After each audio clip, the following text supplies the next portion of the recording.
Yes, people. What's going on? Welcome back to the channel. Welcome back to the Straightjacket podcast. Podcast, I believe, 379. We are approaching nearly 400 podcasts. So big up to everyone locked in. Make sure you lot hit the like button. First and foremost, right now, you get me. Let's boost the algorithm. And yeah, how are you doing, guys? Big up to everyone locked in. Minna, how are you doing? Everything blessed? Good, man. Good to be back. Sorry, I missed the last couple of weeks. I've just so many shoots and stuff happening. But we're back. United's winning as well, so that's good. But I'm sure people will have their comments to say about the performance. Absolutely. Big up to you, Nuruddin. The weather, I've been outside today, man. The weather's unbelievable. It's sunshine. It's nice, man. How you doing, man? Yeah, good. Yeah, when the sun's been out, it's been nice.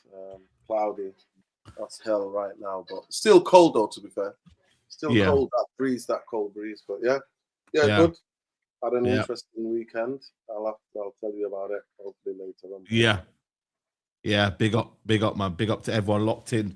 I mean, before we get into the United news, I mean, what are you thinking of the title race right now? Obviously, Arsenal look like they're gonna bottle it. I mean, you know what it is, like today, my uncle came up to me, Somali uncle. He said, "I thought you hate Man City. You know, why you dissing the Arsenal fans?" And I was like, you know what? It's because Arsenal fans are just too arrogant, unfortunately, especially some guys that I work with. You know what I mean? I said they're too arrogant. But then I realized, guys, if Pep Guardiola wins another one, we might have to look over our shoulders, guys, because Fergie's dynasty. I mean, listen, I'll still think Fergie's the best ever, but Guardiola to win these amount of trophies. I just heard that he's only lost 2 trophies, Premier Leagues. One of them, 3. One of them was his first year when he was in here. Obviously, you can't really judge him on that one. And then you got the 2 from Liverpool. After that, nobody's really got a Premier League off him. And I was just deep in it thinking, you know what, man? Like, this dynasty is serious from Guardiola if they do it. And I'm like, and I was chatting to everyone thinking, who's next? You got Chelsea, they're not serious right now. Liverpool, I mean, if they keep his slot, I'm not sure. And then you got, who else is in there? Villa, I'm not sure if they could do it. They got a good manager, but I don't know whether they'll ever do it anymore. And then obviously, it's Man United are in there, but you know what I'm saying? Whether that happens, I don't know. So we're not doing it. Don't get kidding. We're not. No. I'm thinking someone's got me there. It'd be horrendous of the league. The league has to be so horrendous, like in the next 3 to 4 years, that maybe Manchester United going because the league is horrendous, not because Manchester United are battling to the top. No, definitely, I understand what you're saying about. Big up Musa. What you're saying about City. Yeah, and I'm one of these people. I actually thought that's the best I've seen Arsenal play in the last 2 months. That's the best I've seen them play in the last 3 to 4 months, I think. I mean, I'm not an Arsenal fan, so I don't watch every game they play. But in terms of the league games that I watch, that's the best I've seen play. And I think if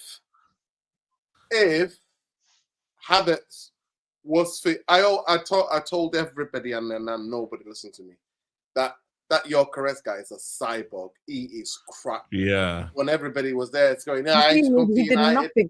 Did you see he didn't even have one touch? Nothing. Not an aerial duel. Nothing in those 12 minutes that he was on. I've talked about him, and when I analyzed him, I did the video. I was like, he bullies people in that league because he's the strongest and he's faster than everybody else. Because that league, the standard what it is, but it's more technical. They play football on the floor, and you know what I mean.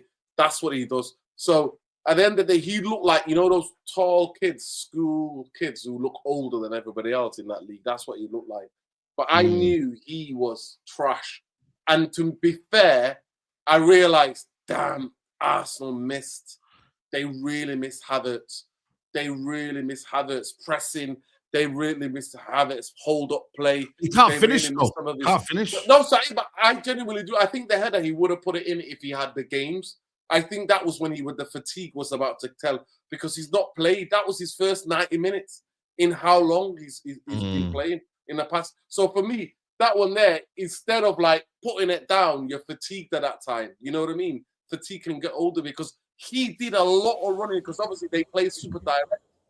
They played long balls. They played direct. So he was constantly in the action. He was constantly jumping off headers. He was constantly trying to make the runs into the channel. So he did a lot of work. And it just showed the levels between him and, you know, that cyborg, that Swedish cyborg. But do I want Arsenal to win? Yeah, I want Arsenal to win. I do not. It's done now. It's done. I don't think they're going to do it now, Nuruddin. Let's be honest. They're not going to do it. I'm going to go out on a limb and just say I don't think it's done yet. I don't think it's done. I think if Arsenal have to beat Newcastle, it's like the next game. They have to win that one convincingly. Newcastle, yeah. They have. If they beat Newcastle convincingly and there are a couple of goals, because I think this could come down to goals. I think it could come down to goals as well. But like I said, we're Arsenal to showing. I'm hopeful because I'm just thinking, as Arsenal players, they can't be too disappointed at this. Because and I didn't feel, you know, at the end they all hit the ground and, you know, they were all like, I didn't feel that. I didn't sense that. I sensed that some of them were like, we played well.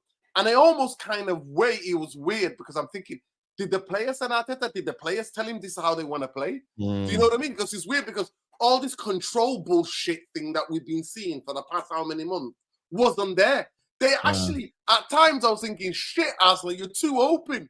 Do you know what I mean? When you were too open because Odegaard and Rice were quite high up. And it was only Supermendy that was left in the midfield. And he kept getting exposed by that, you know, when they had the two wide, especially Dogu's coming in, popping off into midfield, and then everybody's turning on their back four or back three. So at times I was thinking, shit, you're too open. You really are too open. But 100% SA looked way better on the left-hand side, coming inside. I saw that SA, I saw Crystal Palace, you know, be the difference maker. And taking him off, I thought was a huge blunder for Trossard. I think SA should have, because he just literally hit the post and you're taking him off. He's just come up with the best bit of action. And you're taking him off. Yeah. So that's Arteta for you, man. That's Arteta for you. So that's what I feel. I feel the next game is huge. Newcastle is huge. Because I think City have to go to Everton. City still got to play Villa. I don't know where they play. Villa is not easy for City. No, but to be fair, the Villa game is when the game before the Europa League final. So they won't be putting everyone there. So, and I think Villa will get to the Europa League final. So well, I also better hope that somebody knocks out Villa. Yeah. So yeah, man, Arsenal's got to hold it, man. So big up to all them, I've had is the more City fans all the Sunday nights, all over. I saw them all over everywhere, and they're like giving it. Yeah, they're just giving it. And you know what? It reminded me, oh shit, City fans are fucking thinking they're you know what I mean? They're annoying, you know, like that noisy fucking neighbors. Yeah, literally. Yeah. But yeah, big up anyway, man. Let's say big up to everyone locked in right now. Some transfer news before we get to the game. We'll get to the game later on. We got some transfer news to talk about, and that is another Real Madrid player. I know we brought on a Real Madrid fan last week. Big up to the brother who came on. But yeah, Manchester United keeping a close eye on Is it Aurélien? How do you say that, Minna? Aurélien? It's I don't even know. Yeah. Aurélien? Aurélien. I think it's Aurélien Tchouaméni. Aurélien Tchouaméni. Yeah, Aurélien. I think the IE is an I that you pronounce. You don't pronounce the IE. Yeah. I'm going to keep it 100 though. I'm going to say Tchouaméni. Situation at Real Madrid. He features prominently on Man United's shortlist of candidates to replace Casemiro. Minna, I think this is a lot of touch, but that's my 2 pence. Yeah. Now we'll get into it. Minna, I'll start with you first. 26 years of age, former Monaco player. His idol is obviously Paul Pogba. He said on an interview, he actually retweeted something about Michael Carrick a few years ago in 2018, which is a bit bizarre. But is this a sort of profile that suits Man United? Plays in the 6. He's been one of Real Madrid's best players, to be fair, this year in midfield. Real Madrid's midfield and backline has been meaty this year. So I get that praising him for being one of their better players.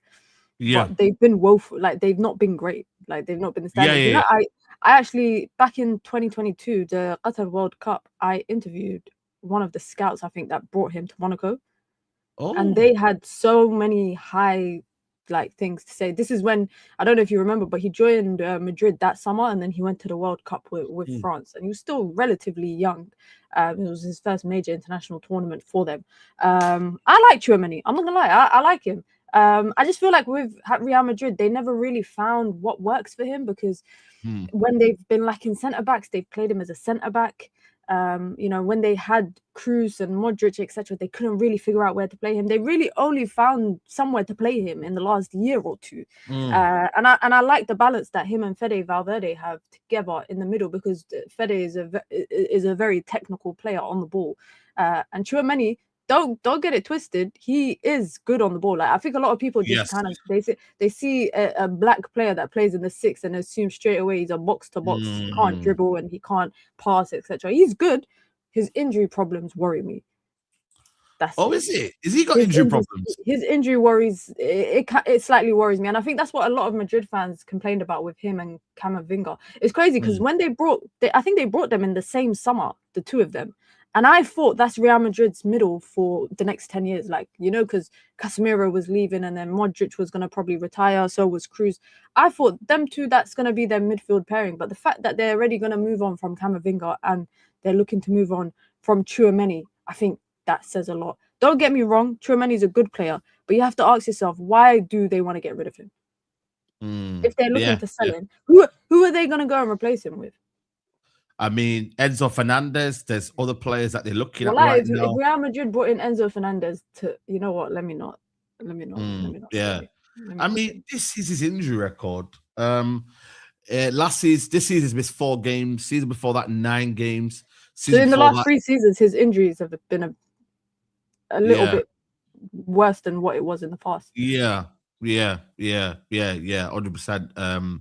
And obviously, they're some of them are hamstrings, some of them are ankle sprains.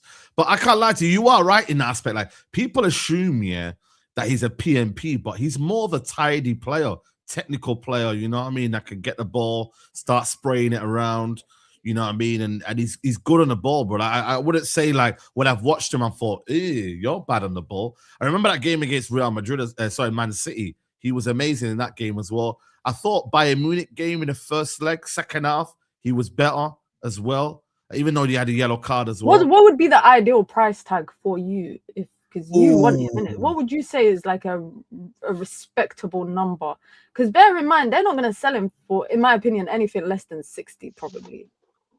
Yeah, let me see how much they bought him for, because then we got to realize they bought him for I think 80, 89 or something like that. 80 something euros.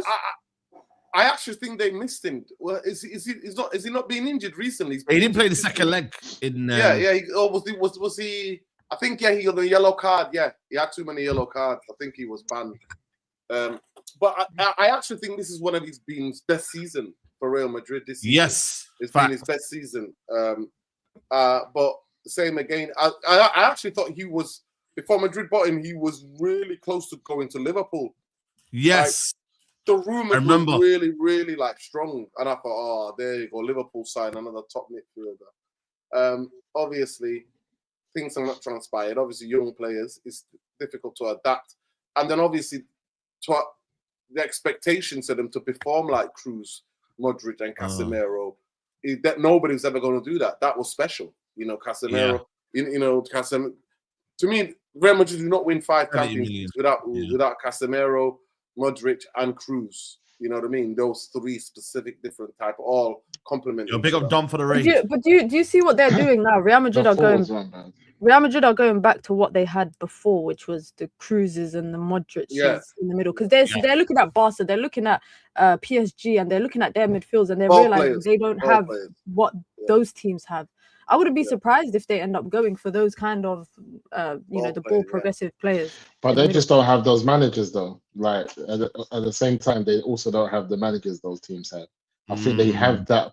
I think if you have a midfield three of Valverde, Tchouaméni, and Camavinga, and you give that to my man at PSG, I think he gives you something totally different. With those 3 midfielders. Enrique, totally, especially what he demands from those players.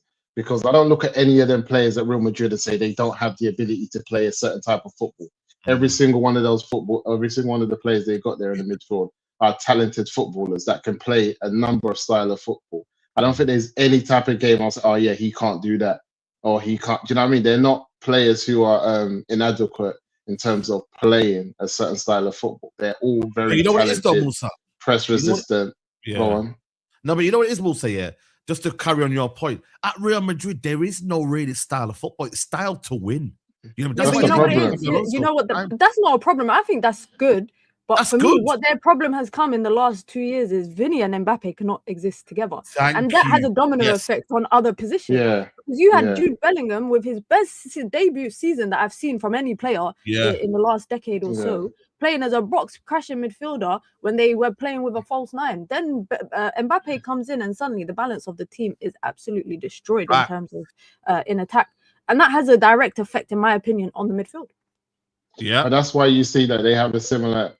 the type of Real Madrid, the only team that I see that's been similar to Madrid that we've had in England is Chelsea, where managers are appointed to win until previous seasons, so that every manager will bring a different type of football, but he was always appointed to win within his first 18 months a major trophy, or he will get sacked.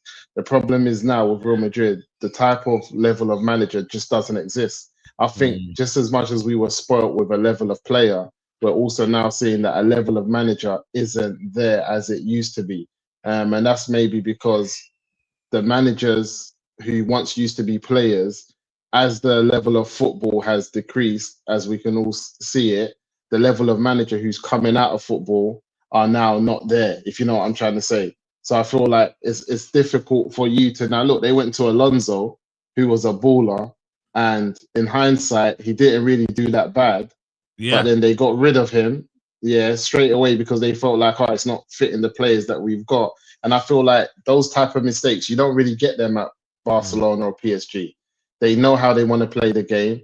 They wouldn't really appoint a manager who they'll rather go to their B team or B side, wherever, or they're under whatever academy managers who are playing a style of play and appoint them before they start looking around for a certain type of player. So when I look at Real Madrid, they even historically, I think I watched their Anelka documentary. Like, you can be a top player, turn up at the Bernabeu, and it's just madness. Never make it. It's just madness, and they always sell historically good players. But when I look at Tchouaméni, even Valverde, not long ago, I remember people were questioning him. I don't know under which manager it was. They were. But a couple of seasons, people were questioning him. But I look at Camavinga and I look at Tchouaméni for an example. Like, you want to tell me Adam Wharton and flipping Anderson are better than these two? Like, let's get real. Is this what you want to tell me? And this is where football's gone. People will want to convince you that Adam Wharton and this Anderson guy are better than Camavinga and Tchouaméni. Someone called Musa in the chat, BLM Musa, and you know what?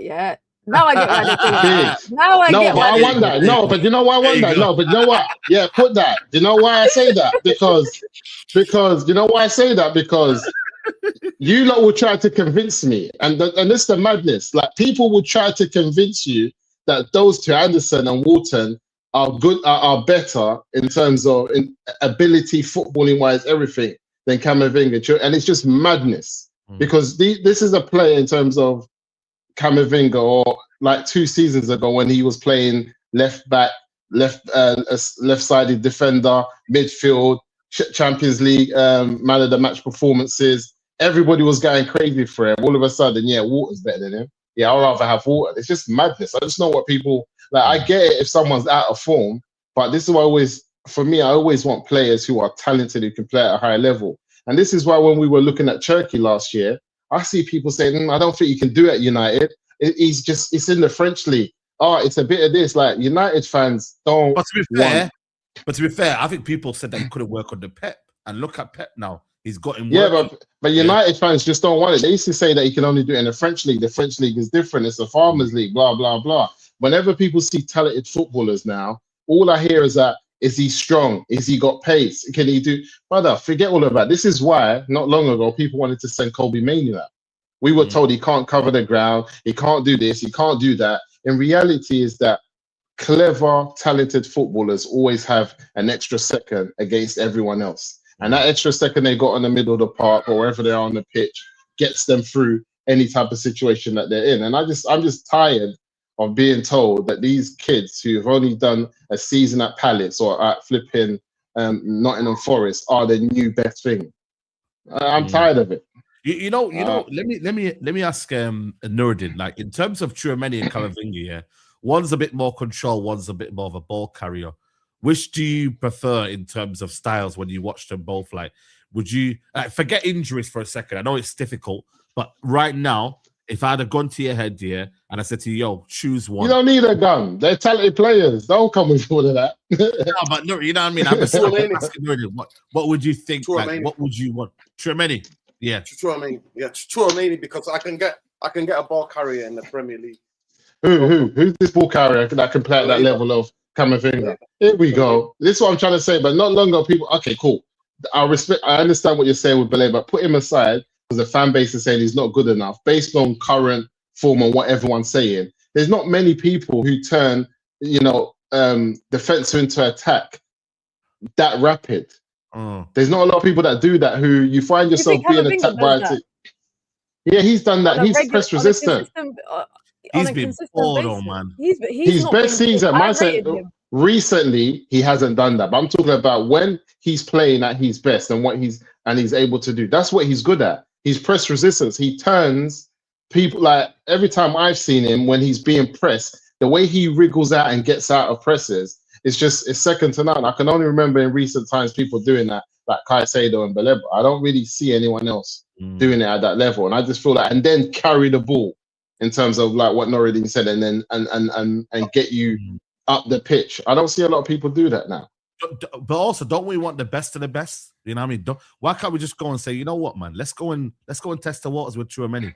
You feel me? Like, not that I'm saying Camavinga's like cast off here, but like, choose whatever you think is most suited. Yeah, go for it. Either one doesn't matter. But I just feel like recently I've just been seeing that, I don't know, like the hopes that we have in the players that we're looking at, especially the Anderson thing. I don't get that one. I'll be honest with you. I've looked at it again. Anderson, it's because there's a bit of, everyone wants him. You know what I mean? You've seen Man City want him. Man United want him. There's a bit of but listen to this. Anderson, let me say this. Anderson, let me 1 minute. Anderson at Man City, who has players around him with 1 minute, Nuruddin, who he can get, like Anderson can go to City, have 3 or 4 bad games, no problem. Sit on the bench. Come on. Yeah, we'll bring you on and let you get used to what we're trying to do here. There's no pressure. At Man United, it's like you have to make it work. And as soon as it goes pear-shaped for him, everyone starts talking about we should have got this, we should have got that. Then it's the Glazers should have got more players in. We needed 4 midfielders. We said we need, brother, the budget is what the budget is. Make sure you're going to get a player. With any player that you bring in, unless you bring in the But that's why I say make sure they've got But that's why I say make sure they got fundamental attributes within the player that you feel like United can't live without. You know why I feel like we can live with. He's got attributes. They were rock bottom of the league. But we can live without those attributes. Those attributes. Fight relegation. Yeah, that's an attribute that you want. That's an attribute itself. Yeah. No, I'm not talking about. I'm talking about the way he plays the game. We can live without because of Kobe Mainoo.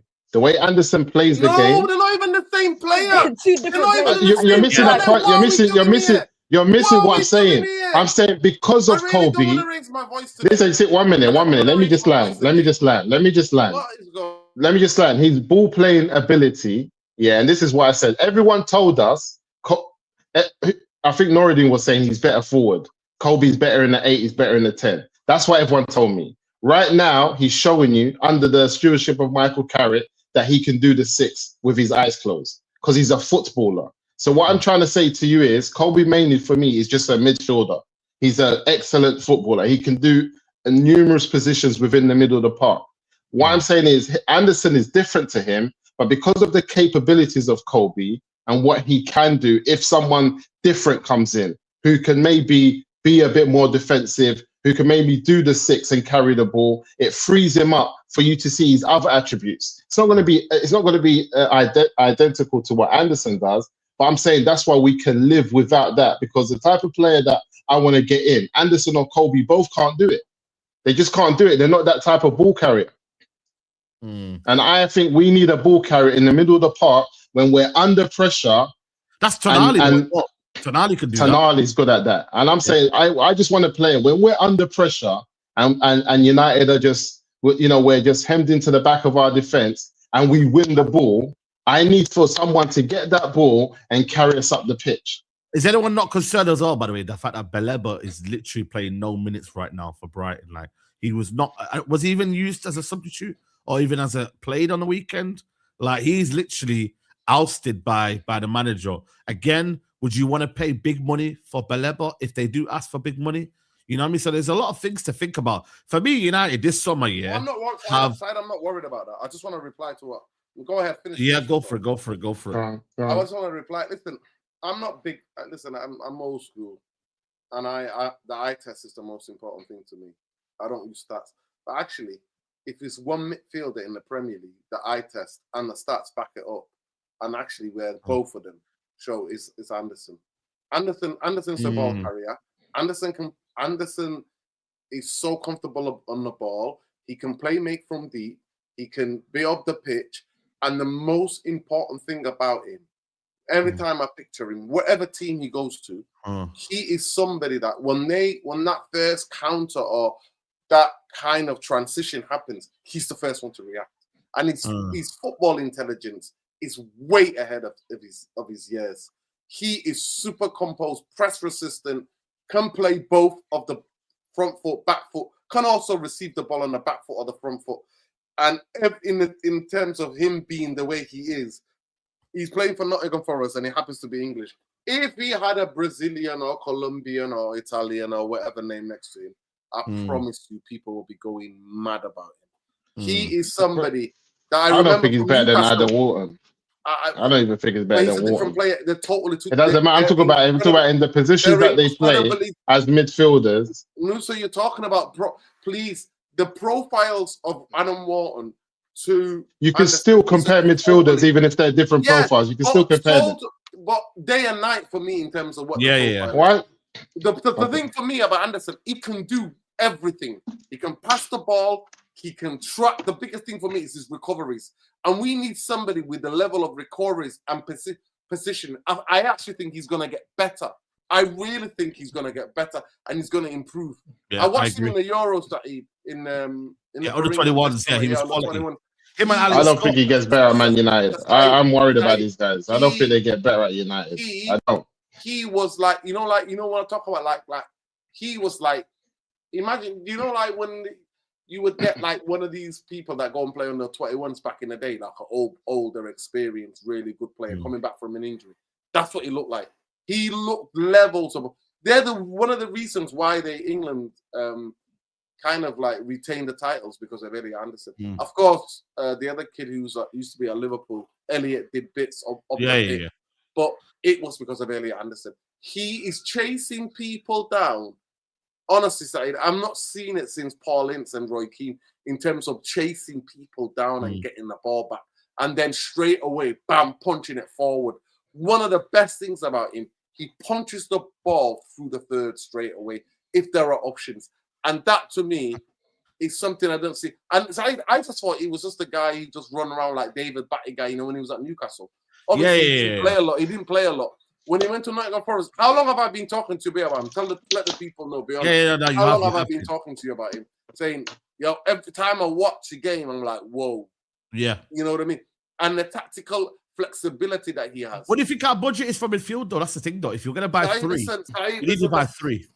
No, but what do you guys think, though? Listen, I'm no longer an accountant. Let me just say that. And I'm not asking them. Give me a figure. You shouldn't be asking any United fans to be accounting. The vultures, everybody's watching the vultures. Because I think we need to spend at least if the three midfielders, let's say, for example, they average around 70 million each. You know what I mean? Like that right there, like that's the amount of money that we need to spend on three midfielders. You might get one for less. Maybe you get two for 70 each, and then you get a third one that might cost you 30 million. But if you look at you pay 30 million for Turkey, just go and do the damn business. See me that we're naming these names here. And I get it. Baleba, Anderson, blah, blah, blah. But Nuruddin is just 1 minute. But no, it's not. They weren't lucky. Everyone saw it and people stayed away. Leon thought they were getting relegated. How much? Mishaps. Yeah, but okay. How much did they pay for Reinders? How much did they pay for Reinders? They paid like 60 million for Reinders. No, they paid 47 million euros. They paid 47. No. 47 plus add-ons. What 47 million? plus But what I'm saying is, but what I'm saying is, euros. but what I'm saying is that we're all mentioning names, but at the same time, like Noordine mentioned a profile. Everyone understands the type of profiles we need. Yes, it would be great if we got some of these names that we mentioned, but it's for the club to go and find these profiles around world football. They exist. They're not only here in Nottingham Forest and in Crystal Palace and in flipping Brighton. They exist, and we see other teams go out there and successfully pick up these profiles for peanuts, basically, in terms of what we're going to pay. And I just feel like I get it, but I'm not in all of this because let me say something. 1 minute. Let me show you one. Go on. Let me just say this. I'm not waiting for some kid to come from Latin America or whatever to adapt to the conditions of the Premier League, the food, the language. I'm not waiting. But we've bought Premier League players. Let me give an example, though. We've bought two Premier League players. Yeah, let me give an example. We bought two Premier League players who, between them, had 40 GA in Mbeumo and Cunha. They've come to Man United, and I think they're struggling to get maybe 15 GA between them. What I'm saying to you is this. Just because they do it in the Premier League, we've seen players, like you always talk about players can't push on at United, or they don't evolve, or there's no pathway, especially for the younger players. You look at Lenny Euro that's coming at Man United. He's been here for 2 years. Would you say that he's got any better in terms of the raw attributes that we saw in Lenny Euro to where he is now, 2 years later, after flipping? Who brought him in? Was it Ten Hag or was it who? Casemiro? No, Lenny Euro. Yeah, Lenny Euro was Ten Hag signing. From his last signing. Yeah, from Ten Hag to now, would you not say that he's progressed in his progression into where we want him to be? Musa, I don't look at it like you do. I'm a bit more lenient in understanding that he's had 3 different managers in 2 seasons. No, but I agree with you. Consistently in and out of the lineup. He came in to a back 4 where we were playing 3-1-6 essentially in possession, where he didn't play that much, to then playing a back 5, now playing 4-4-2. He hasn't really played on the No, I'm not on it. And he needed wins straight away. He went with his most experienced backlines. That's why I'm not too critical of him and Aiden Heaven. No, I like Lenny Euro. I like Lenny Euro, and I like Aiden as well at the same time. But what Nouridine's always pointed out is that if you look in the last 6-7 years, none of our young players really progress and push on.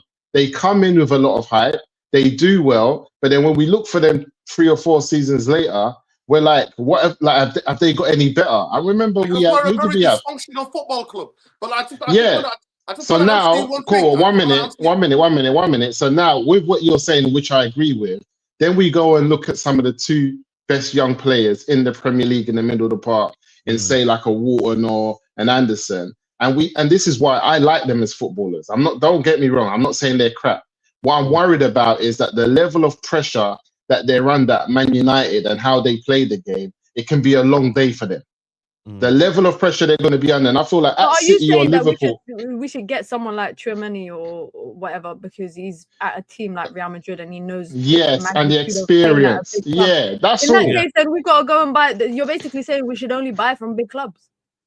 No, but I'm just saying, in one of them positions that we're trying to get, I'm saying if you have an option to get a player of that stature who's played Champions League football, played for a big club for a similar amount of money, just go and get him. Because Man United have shown when these young players come in, we don't give them the platform and the time, like you said, to go on. Because look, we could be sitting here in 2 or 3 seasons after, if Carrick gets the job and whatever happens, and we're like, right, Aiden and Euro, they've been here for about 4 years, 3 to 4 years between the pair of them, and they haven't really progressed how we thought they are. And everyone's talking about buying new centre-backs and buying new youngsters. And I just feel like the pathway for our young players, until we fix that, it's problematic right now. So I just don't want to go and spend £80 million on a young player, hoping that we can fix what we haven't fixed in years. The one thing I disagree with, let me just say quickly, so what I disagree with is that you're equating United signing Euro and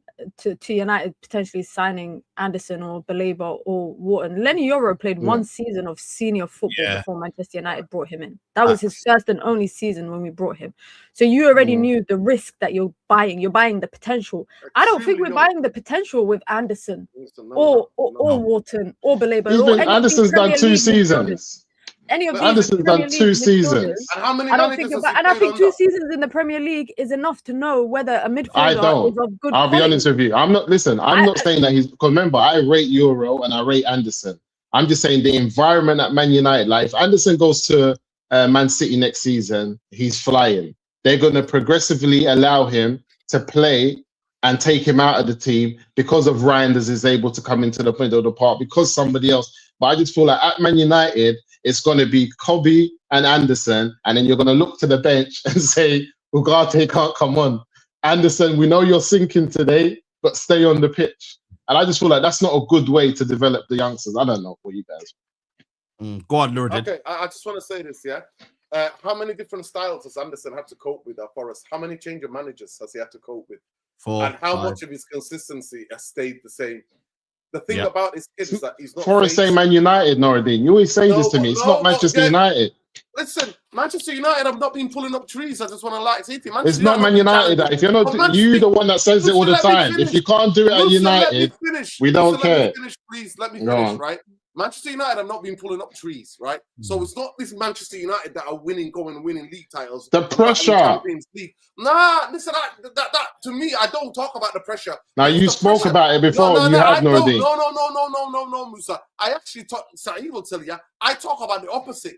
I tell you, the pressure is on when you're going for league titles or when you're challenging for the Champions League. That's the real pressure. The real pressure is Manchester United ended up in a mid-table mediocre going into the Europa League every couple of years, qualifying for the Champions League. That's not pressure to me. That's not pressure to me. Now, the pressure is playing for mongs like this. But I'm sorry, Elliot Anderson, he plays for Monoric, unstable owner, He plays for so many different type of coaches.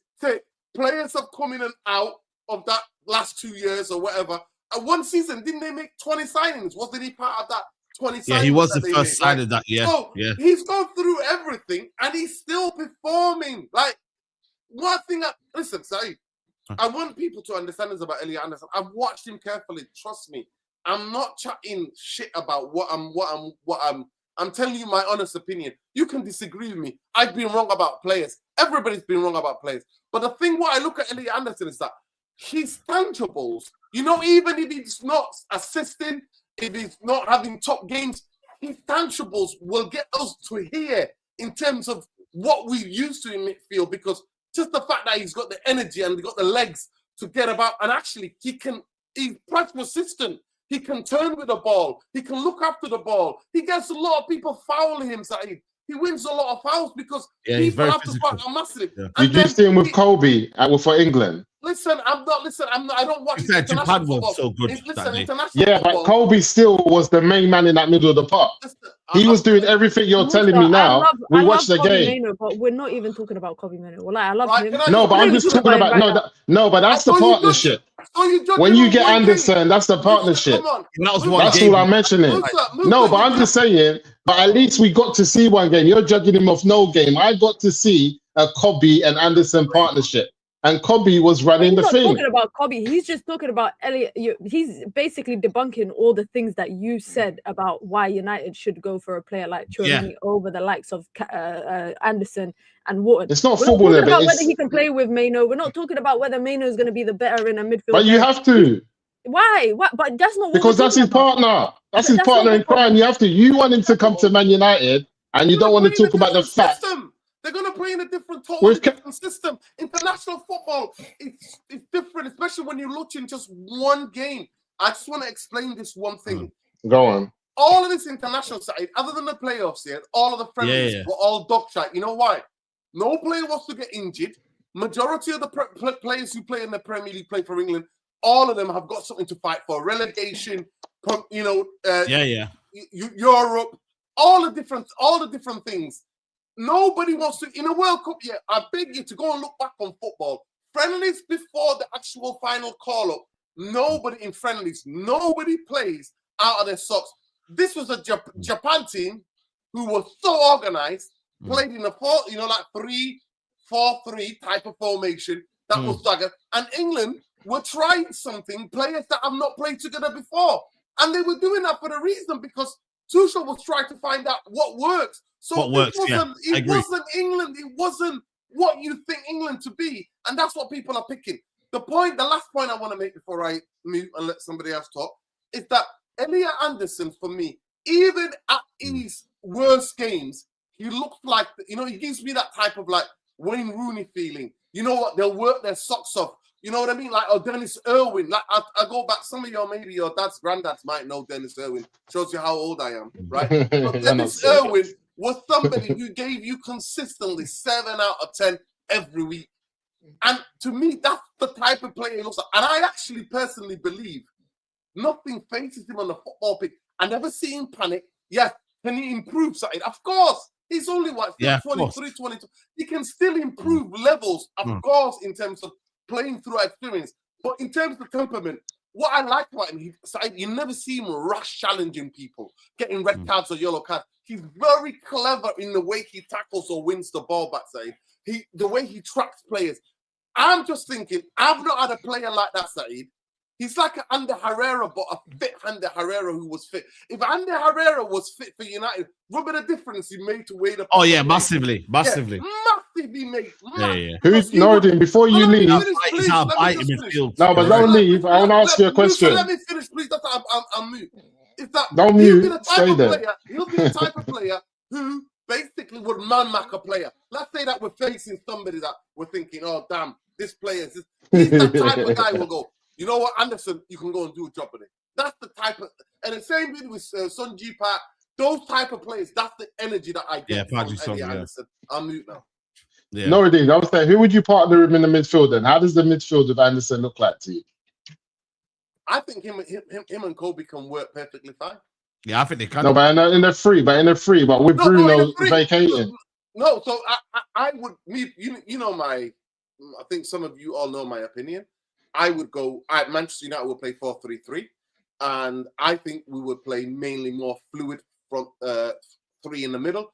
If you want to tell me about my perfect scenario of what football would be, it will be Anderson, Baleba, and Kobe Mainoo in midfield.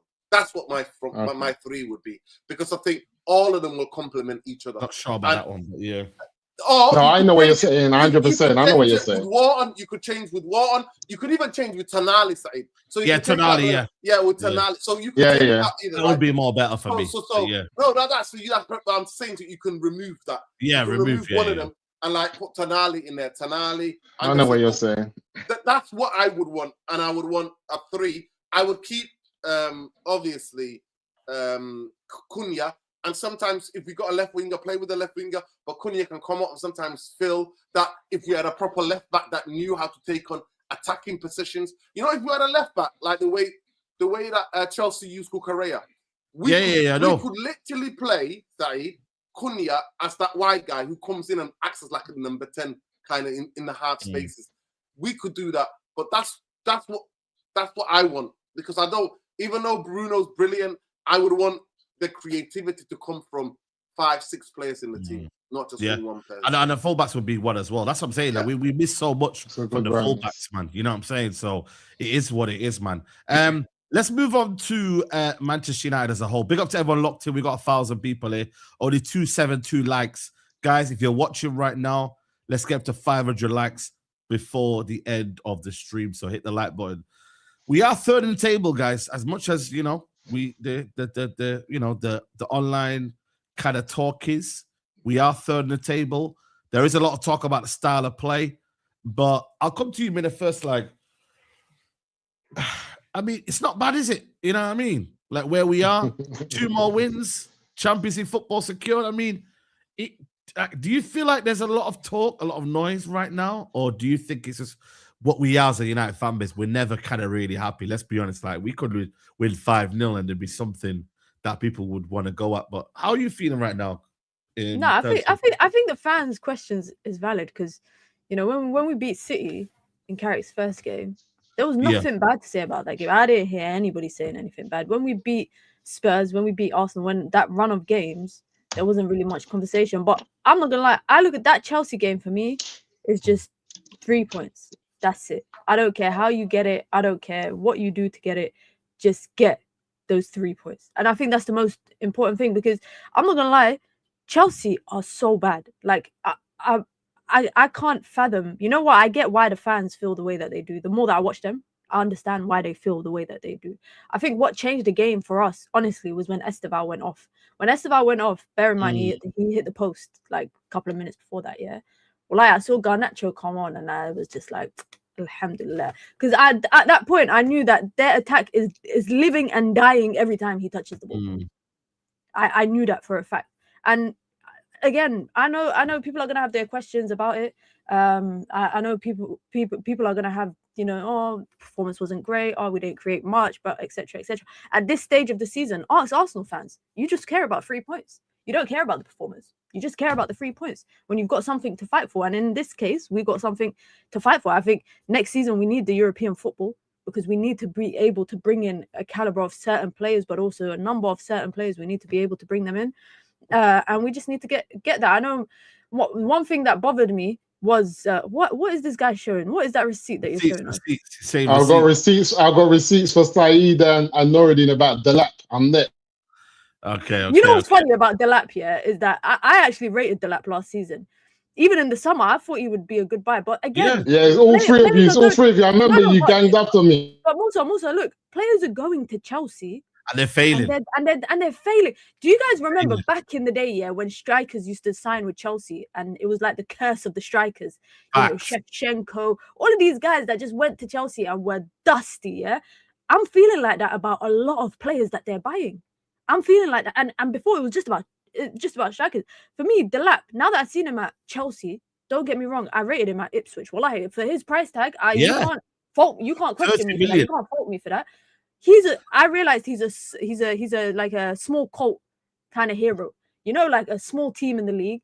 Take him to a team like that's bottom of the table, towards the bottom of the table. He can bag his 10, 11 goals in the season, and people will be happy with it. I feel like Chelsea fans, I think he hasn't scored in over double-digit games for them in the league. I think Chelsea fans have their reasons to be pissed because off the back of the Club World Cup, you know, they had Nicholas Jackson. They needed a proven number 9, and they went and brought Delap instead. I said last season that I wouldn't mind United buying Delap if they buy a proven number 9 with him. If they brought 2 strikers for the price of basically 1. But enough about Chelsea. For me, I don't care, man. 3 points is all I care about. Exactly. Michael Carrick, though, I did kind of look at the lack of proactiveness when it came to the subs. Got to the 60th minute, and I was like, would I take off Sesko? Is this the right time to bring on Xerxes? Word to Noureddin, is this the right time to bring on Xerxes? I think he took a bit of time with those changes. But wallahi, at this point of the season, just see it out, get the points, keep it moving. And we ain't won at Stamford Bridge, by the way, since 2020. Nope. I think Carrick broke a record as well of the only manager to win, I believe, Chelsea, Arsenal, and Man City in one season. Yeah, away games. You know, what I mean, Tottenham, and he might beat. Forget away games. Yeah, but he might beat all of the top 6 in his time at Manchester United. Wow. He's beat City, he's beat Arsenal, he's beat Spurs, who's not a top 6, but he's beat Spurs. He's beaten Chelsea, and then we got Liverpool the game after next, which anything's possible. Crazy. I mean, his record right now is 8 wins, 2 draws, 2 losses. He's actually got the most points since January of any manager this season. You know, I think we're on like 26 points, something like that. It's crazy, like the amount of points he's accumulated since joining Man United. I just don't know what the complaints are right now. I'll be real with you, man. Like, I get everyone's entitled to opinion about style of play, but I don't understand where this energy's come from. Like, what's the kind of the want for a style of play right now as an interim? You know what I mean? I don't think we've got the quality to play the football we have. And I'm not gonna lie to you, I don't think this squad is a possession-based squad, if I'm being honest with you. Does this squad scream of a team that can keep the ball? Does this, apart from Casemiro, and look what happened when Casemiro went out. You know what I mean? We look so dysfunctional. So unless we get a team that can keep the ball, don't expect to demand from a manager who's an interim, who hasn't had any signings, to keep the ball and play as a cohesive team that you want this style of play. I don't understand the energy. I really don't. Like, when the squad is suited to that, I get it. But right now, this squad is suited to counter-attacking football. It really is. We are counter-attack football FC. We did it under Ruben Amorim. We played with the wing backs. You feel me? We didn't have a midfielder in there. So I don't know why there's this obsession with a style of play right now when we don't have the players to play it. I don't get it, especially in an interim period where we're getting results. You know, I think for me, if you want style of play, wait till next season when the recruitment should be good and we expect to demand this at least 6 to 7 signings next summer. Then Saeed. It could be too late, and I get it. Before I was kind of putting Noureddin under pressure because I think he went a bit too hard at Carrick. But I definitely see the concerns. I definitely see his concerns. What concerns is it? Tell me. The concerns are is that once the season kicks off and the window to actively do something about something that could become a problem is gone, you're now stuck with whatever you've got and you've got to go with it. And I just feel like if Carrick doesn't, if you told me now, Carrick will not add to his backroom staff in terms of coaches, I would say, yeah, I'm ready to part ways. If you tell me it's just going to be Woodgate, now I'm telling you for true. If it's going to be Woodgate, if you're going to, listen, if you tell me, we're going into, if you tell me that we're going into next season with Woodgate and my man, Holland, I'm not involved in that. I've seen enough. Do you know why? Because Carrick is a man manager, and as in terms of how he works with the team, with the players, and doing the management that he does, he's relying a lot on these coaches to also step up and be counted. And this happened with Solskjaer. You saw it. You rely a lot on the coaches. I just feel like he needs to add to that coaching staff a renowned coach that's doing big things somewhere in Europe to give us extra in terms of what we're trying to do to be possession based. If he doesn't add to that and we just go solely with what we've got, the reason I say this, Iriola's team and his coaches and his setup that he has, I trust them more than I trust Carrick's setup. Oh man, see what I mean? Because what I've come to now, let me just land, because Carrick as an individual, as a man manager, yes, I have him over Iriola. But when it comes as a whole package, and I kept on realizing, you know what, I wasn't listening to what Noureddin was trying to say. It's not just the man at the helm, it's the whole package. And when you look at the whole package at Man United, no. I'm just saying, what I'm just saying is we saw that with Solskjaer. Now, one thing is this. Let me just land, and that's what I'm saying. So if he doesn't add to if he adds to the package, I'm cool. If he doesn't add to it, I'm prepared to look at other managers, because I just don't see us going into a Champions League season with the coaching staff that he's got now. We still got this Fletcher and these men hanging around. Can I ask you a question? Yeah. Did Ten Hag have his full coaching staff? Yes or no? No, I'm not talking about Ten Hag. No. I'm asking you a question. You know what? Ten Hag, yes or no? Ten Hag did. Listen, Ten Hag did. No, Ten Hag did. Did have his coaching staff? You're telling me to look at what's in front of me, sire. What's in front of me now is this. I don't know why Man United haven't had a Spanish manager, because I look at the Spanish FA and I look at the way that they bring up their managers and how they teach football over there, how they like every player in every position to be comfortable on the ball, to be able to play in multiple positions, to be fluent. I look at the way the whole Spanish system is set up. I look at other Spanish managers that's come to the league, that's played good football, that's done well for other teams. And I look at Man United and I feel like, why have we've never had one? And this is why I wanted a Xavi and I wanted managers from that ilk. I'm just looking at it now. If I have the opportunity to go to someone like Iriola, seeing what he's done at Bournemouth and what he's done and how he's progressed players, that's only on the basis if you tell me Carrick is not going to add to it. He has to add to that backroom staff. If Arsenal got rid of Arteta in the summer and he's Spanish and he's come from the Spanish way. No, but let me just land. If Iriola does for us what Arteta's done for Man United, none of you's going to be complaining. We just haven't had that opportunity. What Arteta has done for Arsenal. If Iriola gives Manchester United the last 4 years that Arsenal's had with Arteta, none of us is going to be complaining. No, you don't want it at the end. But when you're going neck and neck with Liverpool for the title, or you're going neck and neck with Man City for the title, you're not going to be complaining. You think Arsenal were complaining when they thought they were going to win the quadruple a month ago? Sorry, I don't want 4 years of no trophy. I don't want 4 years. Sorry, that's in hindsight. Forget that side. That's in hindsight. When they were competing for the last 4 years, they've been there or thereabouts to win the league. in hindsight, when they lose the league, it's easy to say, "Oh, I don't want that." But let's just be honest, brother. We've been going through madness, finishing 15th and 14th. No, I'm just saying. No, what I'm saying is this: if Carrick gives me that, I'll be happy with Carrick. I'm not going to disrespect Carrick if Carrick does what Arteta's done. Different, yeah.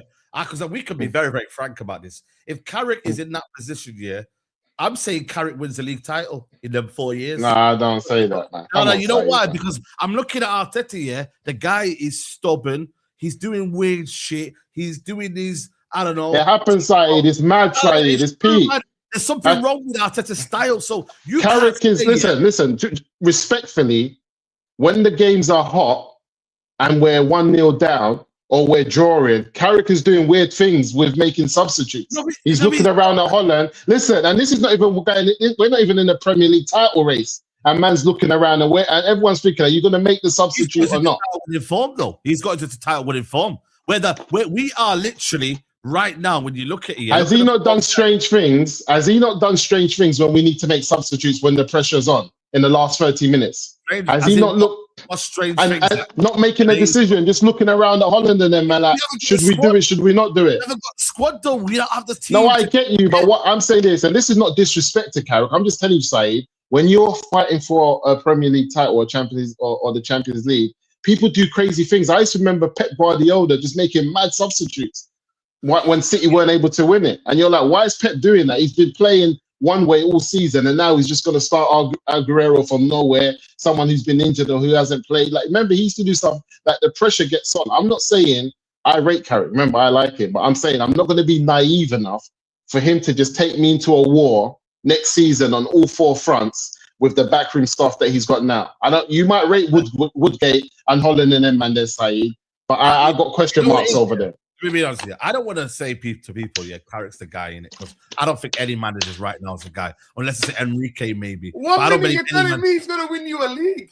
So don't go back right now. What? Don't tell me. You're just telling me he's going to win. No, I said to you. You don't know more. You don't know. Sorry, Saeed is the biggest flip flop. You know that. He's going to say one thing now, and then 1 hour later he's going to say something completely opposite. No, hold on a minute. No, he said, yeah, in them 4 years, would you take that in them 4 years? I said no, because Arteta has been a specialist in failure. But I said to you that there would be characteristics of Carrick here in them 4 years that somehow he would manage to be like, you know what, we could win the league by doing this. But Arteta's clearly shown he's doing everything opposite to win the league. So we can never know that Carrick want to do it. So that's me giving a presumption. I'm not saying it's going to happen, but it's a presumption. But my question to you is, you know what it is with me? How many games have Arsenal lost this season? 1 minute. How many games have Arsenal lost this season? It's not an Arsenal show, but how many games have they lost? Let me go check. I don't know roughly. The league, I think 4. In the league, they've lost 4. They've lost 3 in the calendar year. 5, drawn 7. Yeah, they've lost 5 games all season, and based on whatever you've seen in Carrick, you just think he outdoes all of that and only loses 1 or 2 and wins the league. That's what you believe, based on what you've seen from him. No, I didn't say that. But what I'm saying to you is that... No, you're saying if he's in this position, you just think he gets over the line and he wins. You're going on like it's... in those 4 years. He said in those... Because you said... Yeah, in those 4 years. But I'm just saying in those 4... Yeah, but what I'm saying is in those 4 years, you can count on both hands how many times Arsenal lose games in those seasons. They don't lose a lot of games. They lose to a very good side, which is City. Same time every year. Yeah, but City's not no jokers. Like the cities they've been dealing with, we dealt with this before in the past. There's not been no jokers. If you look at Jurgen Klopp and the fact that he was at Liverpool for how many years and how many titles did he win with a serious Liverpool side, City are not no jokers. Yeah, like I banter Arsenal, but they're not no jokers. My question is here. I'm not saying to you lot. Yeah, it's Norridin, get him, please. My thing is here. I'm not saying to you, Michael Carrick is a guy, and I'm not going to sell you a dream here. I'm going to say, yo, he's going to be the next guy. But what I don't... You made a video just telling me the dream and telling me everything. I keep... Wallahi, when I saw that notification, I thought David Ornstein posted that Man United appointed Carrick. I had to go and check because I saw BOMBA, Saeed, and Man United flag on YouTube. And he's saying, BOMBA, I've made a decision. I'm thinking, what? You're not David Ornstein, man. Get out of it. No, I saw people reacting to Saeed's decision. Someone reacted to it and said, Saeed has made his decision. Bro, I said I'd keep him. Get out of it.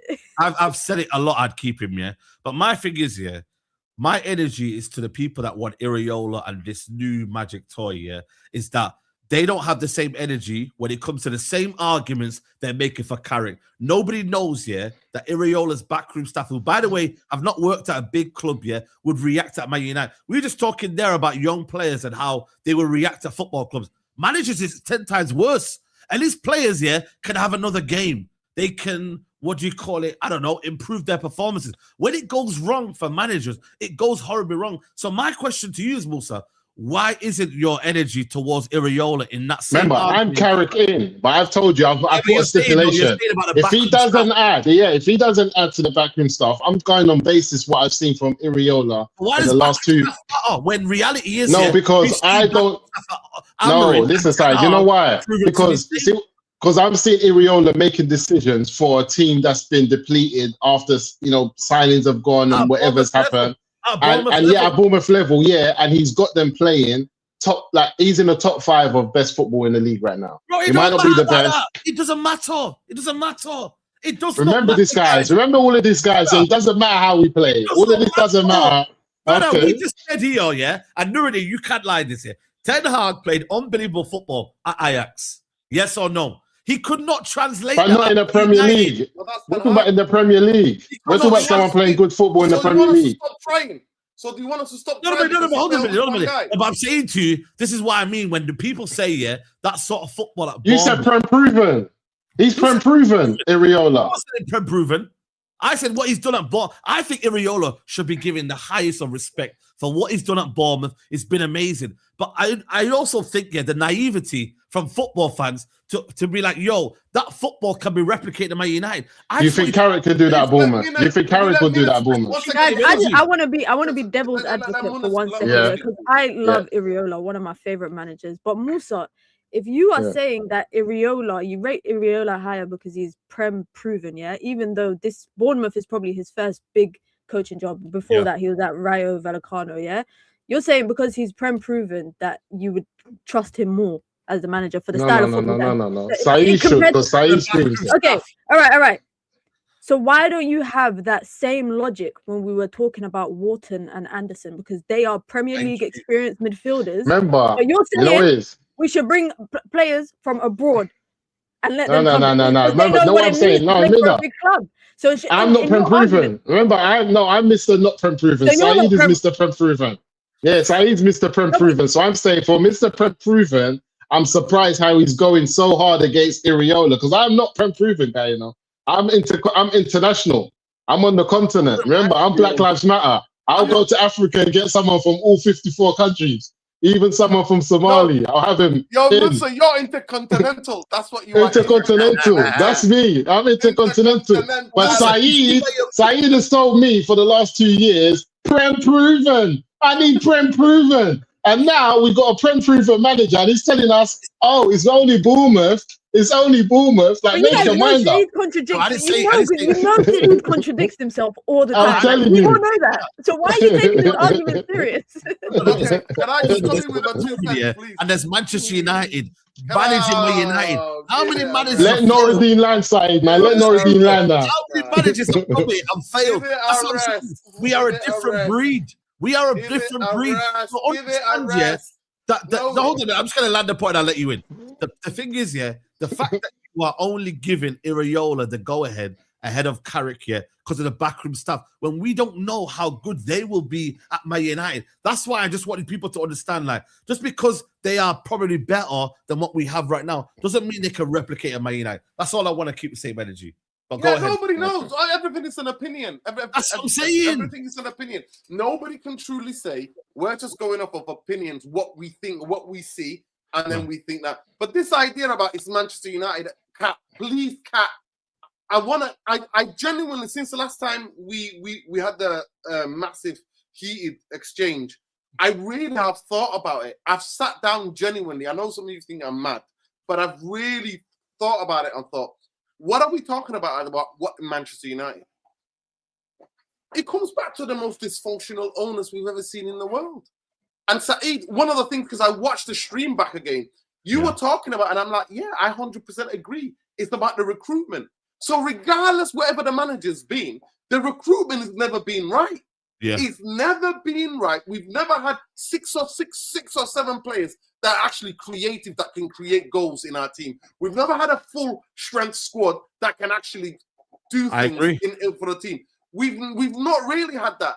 And even Ollie, say what you want about him, he scraped to second 1 year because there was no fans in the stadium, and we know what happened after the year when there was fans in the stadium. We know what happened, right? So, and Jose did what he could do his best, and he says it's his biggest achievement. But the football, absolutely, I lost my hair. I swear to God, I still had a full set of hair, 2018, 17, 18, and it went because of that crap of football. It really, it was the worst football in my life I've ever watched at Manchester United. It still stands today like some of the worst football I've ever seen.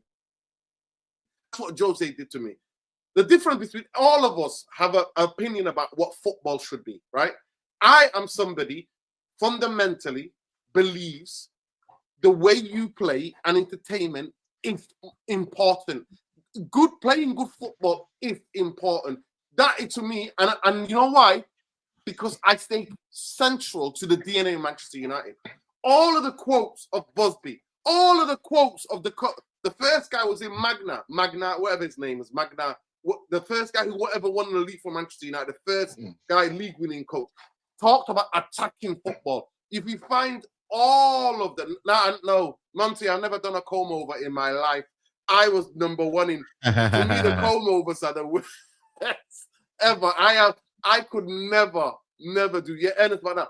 He talked about attacking football, scoring goals. So the way Manchester United were into existence from Railway Club, from workers from Newton Heath, setting up this club, doing something, right, that the average working person couldn't do, to be entertained on a Saturday, seeing a piece of skill, seeing spectacular goal, the whole thing of being entertainment. Why Old Trafford is called the Theatre of Dreams. The whole thing about what Manchester United are, giving youngsters a chance, all of that is to what? Attacking football. In the 80s, when we were crap, Manchester United were crap, we still played with wingers. Manchester United was still some of the games to watch. When we went down to the old second division back in the day, we were still one of the highest entertainers in anywhere. And actually, United then got even more fans into the stadium. People will tell you, honestly, we had more fans when we got relegated than when we were in the first division back in the day because of the entertainment factor. That's what the synonymous. Attacking football is synonymous with Manchester United. He's always been synonymous. Fast forward looking, going for goals, going. That's what the football is. That's the DNA and the history of Manchester United. So for me, I live in Manchester. I go to games. I never want to be bored. I never want to have Everton and Sean Dyche's Everton come to Old Trafford and bump me off the park, regardless what the score is. I'm one of these people because you know why? I am in a privileged few because I have seen Manchester United win every trophy. And deep down, my football thinking or how I see football is that when you play good football, everything winning then becomes part of it. Good football, attractiveness, connection with what you're watching as a fan, the excitement that comes from that, and the connection with the players and the club comes better. That's what I believe. I'm a massive believer in that. So at the end of the day, I'll talk to you about the game on Saturday. It took me about 15 minutes to figure out what we were doing, Saeed. It took me 15 minutes to think, okay, damn, we came for 4-5-1, and we came for to sit back, hit them on the counter, and we're going to play on Chelsea's confidence and fragility in the past how many games, and how dysfunctional they are, how obviously there is a massive risk within the players. Some of the players not even listening to the coach, how their fans are very disconnected, similar to Manchester United. And I watched them huff and puff and huff and puff. And I always say to you, all of you, you're here. I always say to you, Manchester United play well already. And what do I always ask you? But how many saves did the goalkeeper make? And that's what I was going off. How many saves, with all the time they had the ball, to all the things that Chelsea did, they hit the post once, they hit the bar twice. We were fortunate there. And I said we rolled our luck on my title on my video for the match reaction. So for me, I thought, what have we got? We got 4 central defenders out, 2 of them who would have all four of them could have started this game. So we've gone into Heaven, who's not played for God knows how long. And then we've gone Masraoui, God knows how long he played centre-back. So we've gone into two makeshift centre-back in a game that, and Chelsea, where we don't play well, really, for years and years, even when they were shit. Even I'm old enough to remember when they used to have cars parked behind their goal. Go and look it up if you don't believe me. Google Chelsea of course. Having cars parked behind their goal. The Matthew Hardy, and they would have like a car parked behind the goal. It was weird, that football. So I remember those times. We never really enjoyed that stadium. I don't know what it is. We've never had a good record there. So, I remember one of the first 5-0s I remember was Fergie's team, where we got beat 5-0. And that was the Dennis Wise team. We got beat. Nicky Butt got fed off, and we got beat 5-0 at Stamford Bridge. So I remember thinking, what the hell is going on here? So I know now. So for us to get that win, I put what I think to the side of my critique. But the in-game management still stays. He waited till the 70th minute, where Sesko from the 60th minute was struggling, and we were not playing to that type of game to cross the ball to him.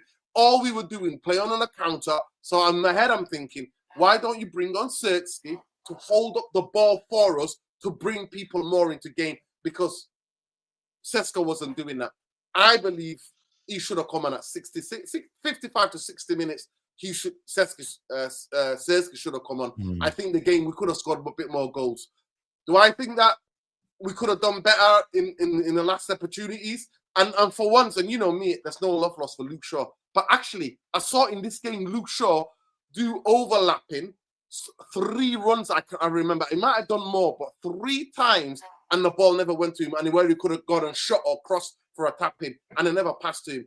I think Bruno, he set up the goal, but do I think Bruno had his best game? No. Casemiro, for me, that was one of his worst games. Kobe had a fantastic game. Aiden, Heaven, and Masraoui had a fantastic game. Lamens didn't have anything to do. Even Cunha was a mixed match because that touch looked like a touch of a. Touch that nobody's played football. I've seen better first touches on a Sunday, Saturday league, and that tells you everything. So he obviously made up for it. He scored the goal. I think on another day we could have lost that game 3-1. We could have lost that game 3-1. They had 20 shots, but then I have to put it into context and think, well, we've got 4 centre backs out, and any of those 4 would have started this game, and we could have lost. So I understood what the tactic and the game plan was to play on the frailties and the lack of confidence, the lack of team cohesion, and the lack of not scoring goals. Play on those things, those anxieties at Chelsea at this moment in time with this Chelsea team, and hit them on the counter. And it worked. Game plan was working. I think for me, you adopt that game plan. I think they're going to have more of the ball. You know, they got a better midfield in terms of how they function. But I thought we did well. Menu won the Caicedo battle. You know what I mean? I think Bruno did what he had to do in certain areas. I thought Boomer worked out on the right-hand side. I think we did what we had to do. But my question is like, I just think it's a bit harsh to blame the manager for the style of play when he's working with players that suit a different style. And we haven't. But we made Chelsea look good though. It should have been a job. We did make them look good. Were they good? Especially that Delap. Look, you can't hit the crossbar twice and the post. Like they would listen. No, but they would feel unlucky. Listen, based on how we played, at home and based on how we played and the chances they had to score, they would feel hard done by that. They didn't at least get a draw out of that game.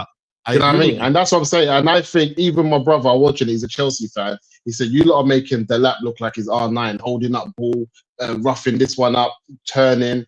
Like, and I just said, yeah. And he don't rate it. But then we're also at the same time, we're saying it was an outstanding performance from the young player. It was a resolute professional performance, and United did what they had to do to win the game. But my thing is, though, United just have to win games right now. We don't have to be looking at performances. When we get in the Champions League... You know why that's dangerous? For me, I get it. Man United, the reason I say it's dangerous is because Man United, for me, with an interim manager... This football is not sustainable. It's not sustainable, but for me... No, 1 minute. With an interim... No, my thing is this. 1 minute, Saeed. With an interim manager... Listen, 1 minute. Listen, Saeed. With an interim manager, it doesn't have to be sustainable. Just win us the games. Get us into the Champions League, call it a day. But with a manager that you want to stay in place, Yes. I want to see a little bit more. That's the problem. No, because we you want haven't this got guy the in facilities States. for that. We haven't got the facilities for us to be playing. So when do you want to see more next season? So basically, you just want him to have another year's interim next year. No. I'm saying to you that we can't play the football that you guys want. No, that's what I'm saying. So forget that. So what I'm saying is, give him the summer transfer window and let's see what happens next year. Yes, simple as that. All right, cool. That's all I'm saying. You lot want sustainability. So you're ready. But I'm just saying you're ready to throw away next year if it doesn't work, because you're not telling me. Okay, cool. Okay, cool. 1 minute. Percentages. Okay, let's deal with percentages. No, let's deal with percentages. Percentages. How positive are you based on what you've seen and why you want him to stay? That you think it works next season? Are you like 70% sure? Are you 50-50? I'm not anything percent sure until the recruitment's right. But if we get the right recruitment, are you 50-50? If we get the players you want in midfield, are you more? I'm more positive about the season. But I'm more positive about the season with any manager, by the way. So if you got Iraola or whoever you wanted, I think for me you could get positives out of anything. But my thing is though, it's like sustainability might not work with Iraola. We could be here talking about Iraola. Sorry, we're not going to do that. Listen, my thing is, we're not mentioning Iraola because he used to play for Man United. There's a reason you mention a manager like Iraola. It's based on what you've seen him do in the Premier League. It's based on whether that transformed to Man United or not. Let's put that to one side, because like you said, it might not. So let's judge him based on what he's done so far in the Premier League and the type of football that he's played. He's a few points off Champions League position with Bournemouth. I agree. He's been there for the period. He's lost some of his best players. He's made players better. He sets up his team well and in an attractive manner to actually watch and to go and get goals and score goals based on what we've seen. Forget about whether it transforms. Just based on the type of manager that we've seen. That's why his name is in the hat in terms of he could be the guy. There's no other reason than that. It's not because his name is, I don't know, Nicky Button. He used to play for Man United and we just want to see what he's going to do as an interim and then he might keep the job. We're just saying based on what he's done, it's not something that should be poo-pooed, because I don't think Carrick goes in at Bournemouth and just does as well as Iraola does.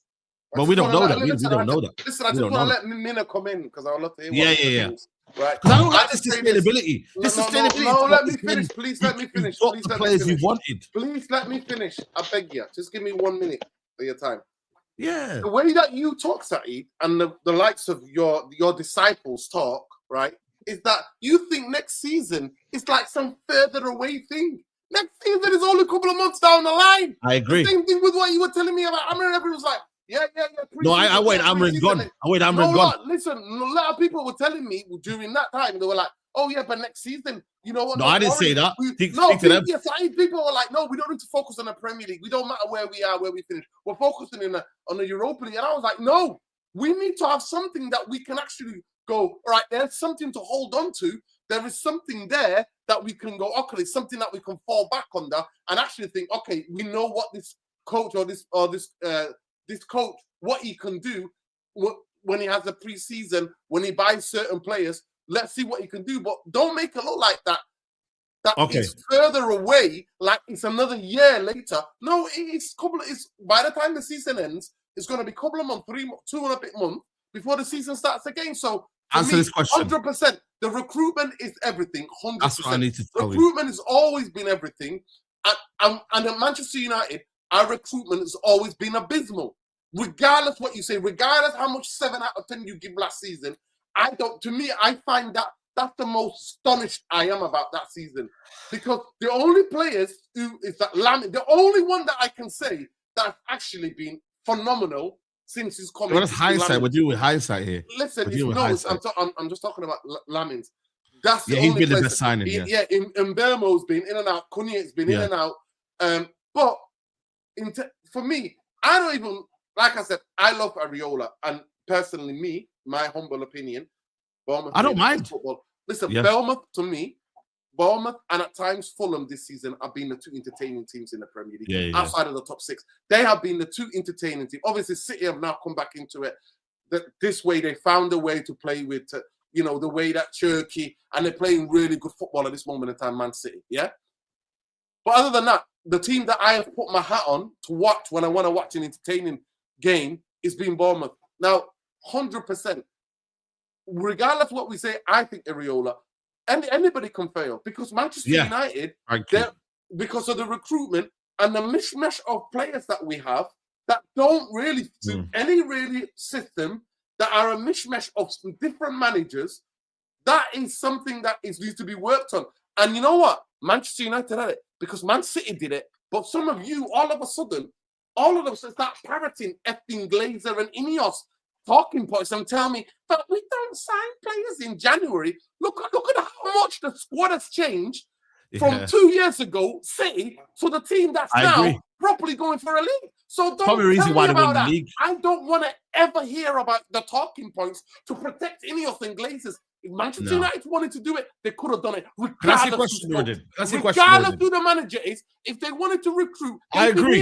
How long have Ineos been here now? How long have they been here now? This is going to be their third summer. This is going to be their summer. So in the last 2 years, I've seen Manchester City fundamentally, structurally change. I agree. They probably win the league right now because of that January. No, they're probably going to win the league because of the January transfer window. Because of the buying Semenyo. But can I ask you a question before I let Mina come in here? Give me one word answer. I can't sign players. You know why? Because it's January. We don't sign players. I know. I know. That's the way we are. I know. Can I ask you a question before I come to Mina here? Does the sustainability come from coaching or the lack of the quality in the squad? Be honest. I just want to ask you a direct question. Does it come from coaching or does it look from the lack of quality in the squad? Please answer that question. The biggest thing for me, coaching has got a lot to do with it. Obviously, and specifically, I've always argued with you, and I've said to you that I was somebody that was kind of hoping there will be a seat, because you know how much I hate Europa League, and I've said to you, how many arguments have we had, and I've said to you, what are we doing in the Europa League? Get out of the trophy, let this coach drill the players, and you know what? We can get something. Obviously, it's because it worked out in the most dysfunctional way. First, we get a coach that doesn't play anywhere what United players are used to, playing 5 at the back. Then we get an interim. So, yes, do I sometimes think I've been a bit too harsh the way that I think Carrick, because he's just here as an interim to try win games. But I personally believe if he wanted a job, he would have drilled the team into playing a set way of play, getting the best out of the players that he has and making do with that. But do I think Steve Holland has that? No. I watched England for 10 years and England stunk out the place. Their football was crap and nobody can tell me anything. And they made substitutions so late, dilly-dallying him. And when I looked at Southgate and Steve Holland, I see exactly the same thing Carrick is doing with Steve Holland. And I'm just like, what the hell is going on here? Right? So for me, I 100% think somebody who had good coaches, and like I said, Manchester United are in a mess. Obviously, they put together this coaching staff in like matter of weeks or whatever. It was something that was thought out. I think you could have got a coach that could drill a certain way of playing where we can go, we lose or draw, there's something we can put a hat onto next season. When it gets to preseason and better players. So to answer your question, I think recruitment has a bit to play with it. But then I have seen with my own eyes, players that should never be playing at that level, coaching has worked. And the thing about Areola, you could say whatever you want, is that, and I don't know if he's going to work at Manchester United. Like I said, I don't know. But one thing I did see, he had loads of players taken away from him. And you know what? Obviously, they weren't involved in Europe, but he coached the F out of some of them. And now some of them are going to Bournemouth are going to try to get some big money for them in the summer.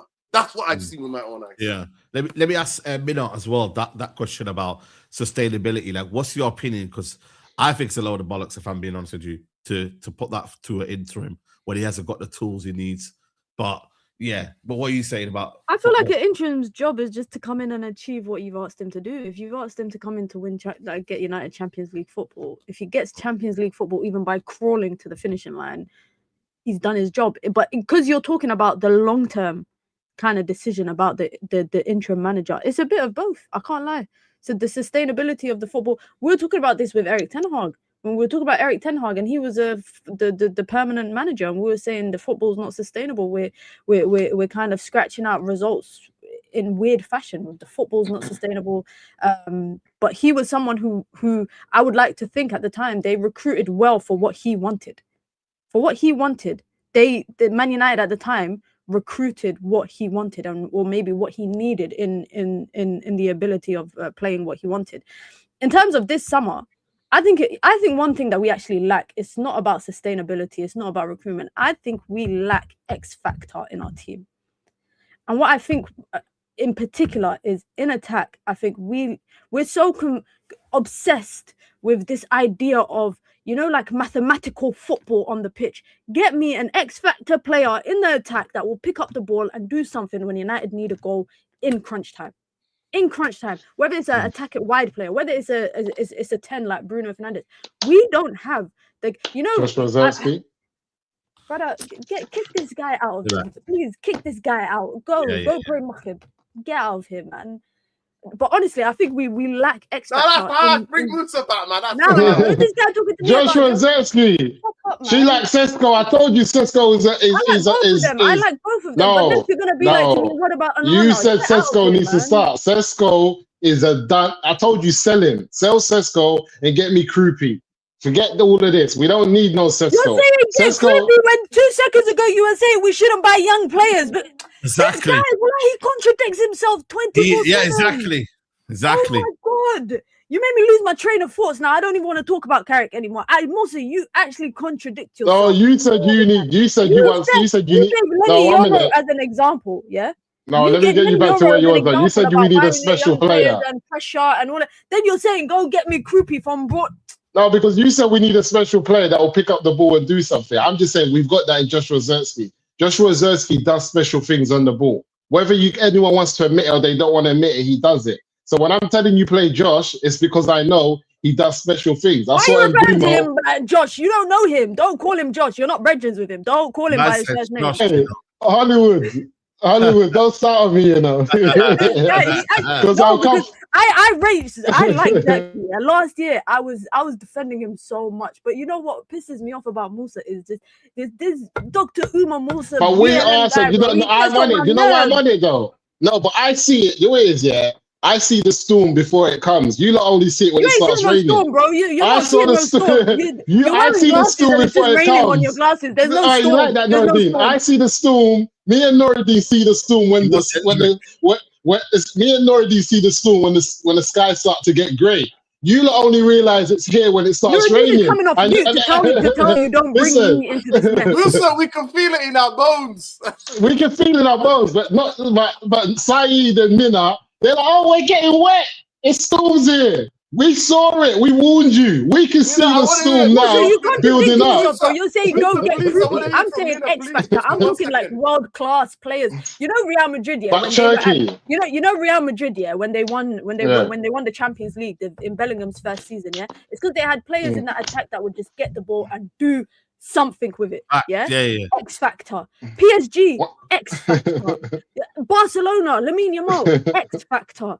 Yeah, Luna, we need talking to me about those players. Luna, we need three or four of those players. I agree. That's what I'm saying. When we talk about sustainability, yeah, and we talk about tactically how managers are performing at Manchester United, we're becoming so obsessed with this. We're trying to build something in a chemistry lab and then throw it onto the football pitch. You need players that you can coach, but you also need talent that is just ready-made talent that you don't need to coach and you don't need to change them and you don't need to turn them into a systematic player. That's what we need. We need that right balance. But I agree with you. But I was told that was Cunha and Mbumo. This is what I told I was getting in them type of players. I was told that these were the guys that can just do crazy stuff. I wasn't too sure about them. But Saeed told me Cunha is special. Cunha will make pancakes on the pitch. You told me he makes malua on the pitch. Like he can do all types of things. I didn't know that this was possible. I swear to God, without his goals, exactly. I'm with you. But this is why, for me, as a forward, I want that Martial type of forward or Endrick. I want Endrick or Krupi. And the only reason I want Endrick or Krupi is because 1 minute. You guys see the correlating factor, yeah? Wallahi, I'm not making it up. You see the correlating factor. The players that Arsenal got more GA than Arsenal. Let's just point it out right now, guys. In the chat right now, yeah, guys. Has Arsenal got more GA? Let's just go front four if you want to. Who's our front three? Who's the front three? Name them. Who's the front three? It will be Mbumo, Sesko, and Cody. That's because you said to be proven, right? It's not Ahmad, yeah. Okay, cool. I thought Ahmad was playing more games. Ahmad's not signing. I thought our front three would have been okay. Cool. I give you someone that. Someone in the chat. Sesko, Konya, and Mbumo. Yeah, I need to know their GA for the season because most is coming from me right now talking about improving. So let's compare our front three. No, but listen, Arsenal, quickly though, Saeed. I'm also title winning. No, but see, when it comes to strikers, I'm also, in terms of what Minna's saying, we need someone that Martial type of player who picks the ball up deep and he can make something special happen. We need that type of striker. I don't think we can afford to only have like a Cunha and an Mbumo and have like a stiff striker in a Sesko who he needs you to cross the ball in, or it needs to be like a perfect fed through ball. I just feel like he doesn't come deep enough, and that's the only reason I prefer to have Josh Rosetsky on the pitch. But I just feel like in terms of what Sesko's good at, it's going to take a long time before Man United start playing to his attributes, because there's a lot that we need to do. Let me show you this season, right? Manchester United, Mbumo, 14 GA this season. Yeah. Is that Prem or overall? Is that just in the Prem or Benjamin? It's just Prem. 12. Overall, bro, we played 2 games in other competitions. What do you want overall, man? Talk to me about overall. Hold on a minute. Yeah, this is what you want. Yeah. So hold on a minute. Benjamin Sesko's got 12 GA. Yeah, overall. And then we've got Cunha, who's got 11 GA overall. That is a combined 32 GA this season from our front three. Yeah, is that good enough for you? Is that good enough for you? You said you was comparing it to Arsenal's. Gyökeres, Martinelli, and Saka. Guess how much they've got? You tell me. 26. So for 26. You to come for me and say, yo, this proven thing is better than the guys that are top of the league right now. Top of the league, bro. So there's best statistics that don't go in Arsenal's favor. The structure behind it, and we had a good fullbacks, we had good midfield, we had a consistent back line. What's our GA compared to Chelsea? What's Chelsea's lineup? Tell me Chelsea's GA and our GA. I think for me, because they're Taban. Let's see what we're doing with the Taban team. Let's see where we are with them. Chelsea. What should we do? Who's Chelsea? Pedro. Who is it? João Pedro. We're gonna go with Neto. Is it Neto and Neto and Esteval? Let's just go with them once. Esteval, Neto, and Thingy. Yeah, I'm gonna find out right now. You get me? Because I could put Palmer, but Palmer's class as attacking midfielder. So we've got 19 from João Pedro. He's had an exceptional season. We've got 9 from what do you call it? My man, Pedro Neto, and then we've got 4 from Esteval. Okay. So there you go. That's Chelsea's one right there. Yeah, that's not too bad. But yeah, I don't know what that tells us. All I just know, we need to sell Sesko. That's all I know. I don't know about anything else. They've got 32. They've got 32. Go and get me a proper striker. Again, they've got 32, but most of them have come from Esteval, from João Pedro on his own. Because you know what it is though? No, but my thing is, I said this on the last show, because before we were linked to Sesko, nobody on this panel wanted him or was calling for him. When he came, he's our player. We're not going to go against him. We see what he's good at. But based on the football that we're playing and how he plays the game and what we want to do, unless you can afford for a £70 million player to become a super sub like Solskjaer, I feel like he's young enough for you to still get 45, 50 million on the market and just go and get a player who can play across the front three. I just feel that's how we play. We need someone who can pick the ball up. And I just don't know where we were when that French kid ended up at Bournemouth. Where was we looking? Yeah. Where was we looking? Because that's the type of footballer that we need right now. Because if we get a player like that, Sesko doesn't start, sadly. And I'm just saying, I don't want that type of money to decrease. Okay, cool. In the next 3 years, or in the next 2 years, in how Man United are playing, do you lot see Sesko getting like I don't know, levels above where he is now? I don't know. I'll be honest with you. I need to see next season when he's had a pre-season, when he's got a squad that's capable. No, his attributes, though. I think his attributes, we just don't play towards them. Because then, yeah. No, go on. No, I just feel like his attributes, it's not his fault. I don't blame him. I think he's a good footballer, but I feel like then play towards his strengths. And I just look at Man United and I just don't see us playing towards this kid's strength. And I just feel sorry for him in terms of that aspect. I just don't see it. I just feel like we play better with like an Ekatike, someone who's just going to come and get the ball and make things happen, and also play with the front three, or he can end up on the left, end up on the right. I just feel like you're not really going to see that from Sesko, him ending up on the left or ending up on the right. He's always going to be down the middle, and that lack of fluidity from him is going to be detrimental to him, and the fan base will switch on him quicker than you can think. Yeah, I don't think we had. Yeah, exactly. I don't think we had a place for him. But I think for me, like I said, if we don't get them 6 to 7 signings next summer, I don't think it's going to be down to the manager to kind of do a quick save on Man United. I really don't. I think we need the recruitment. The manager's secondary for me. If the recruitment's right. Yeah, but Saeed, you see the problem before we head off there. The Carrick thing is this, and this is what I truly believe. Based on the recruitment we had in the summer, the players weren't really played in the best positions. We had Amorim really playing players out of position, playing wingers, wing back, and all of that type of stuff. But I believe, based on the recruitment in the summer, which I think was a good recruitment to get a new goalkeeper in, get the 3 forwards that we got, everybody here agreed that the squad that Man United had, we should be finishing in the top 4, at least the top 5. I didn't hear anyone say that Man United shouldn't be getting that. So I think any manager who doesn't play a back 3, and just a competent manager who played a back 4 and played the players in their right position, would have ended up in the position that we're in now. I think they would have been there or thereabouts in the top 5. I think the problem was Amorim trying to play players out of position. So I just feel like because of what Amorim done, you're so scared now to give the job to somebody else. But I just feel like the recruitment was good in the summer. We should have always been finishing in the top 5.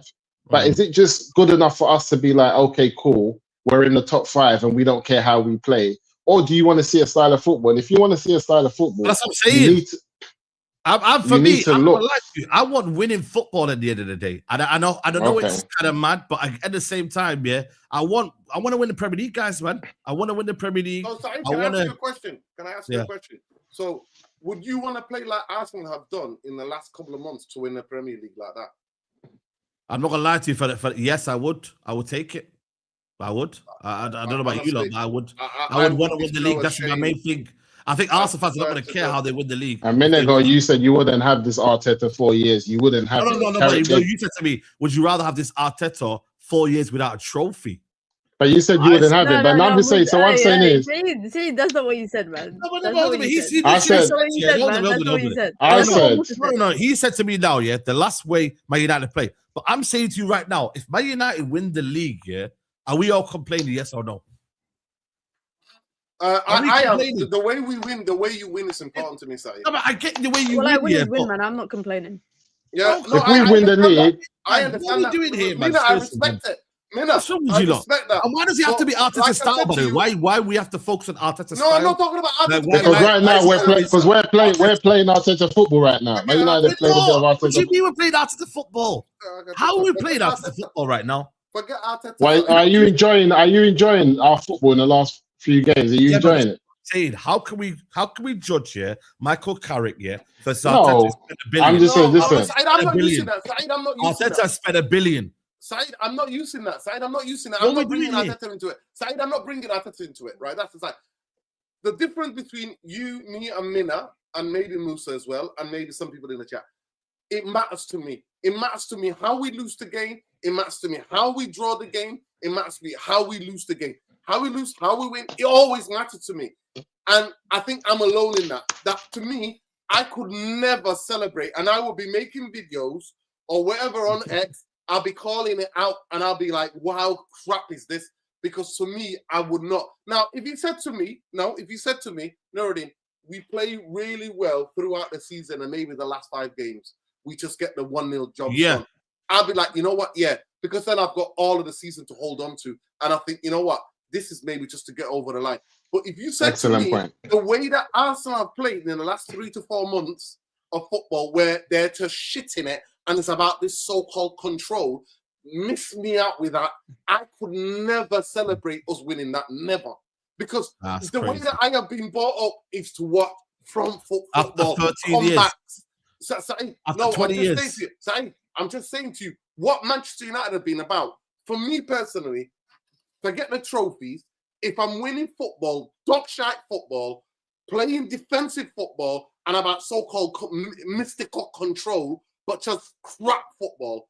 I will never feel the same satisfaction as I would feel when we play. And in the Fergies, well, in all those years, there were times where United just had to get over the line in the season. But majority of the games, 80 to 90% of the games, it was attacking, coming back from 2-0 down, 2-1 down, last-minute winners. It was about getting the bath, the baby, and everything, water, doing that, hemming teams in.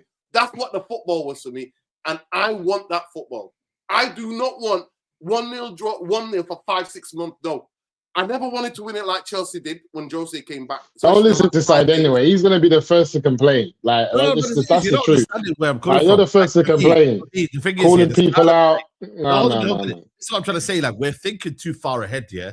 If Manchester United present themselves, yeah, with the players that we all demand, yeah, and we get the players that we want, yeah, that's what we all want, right?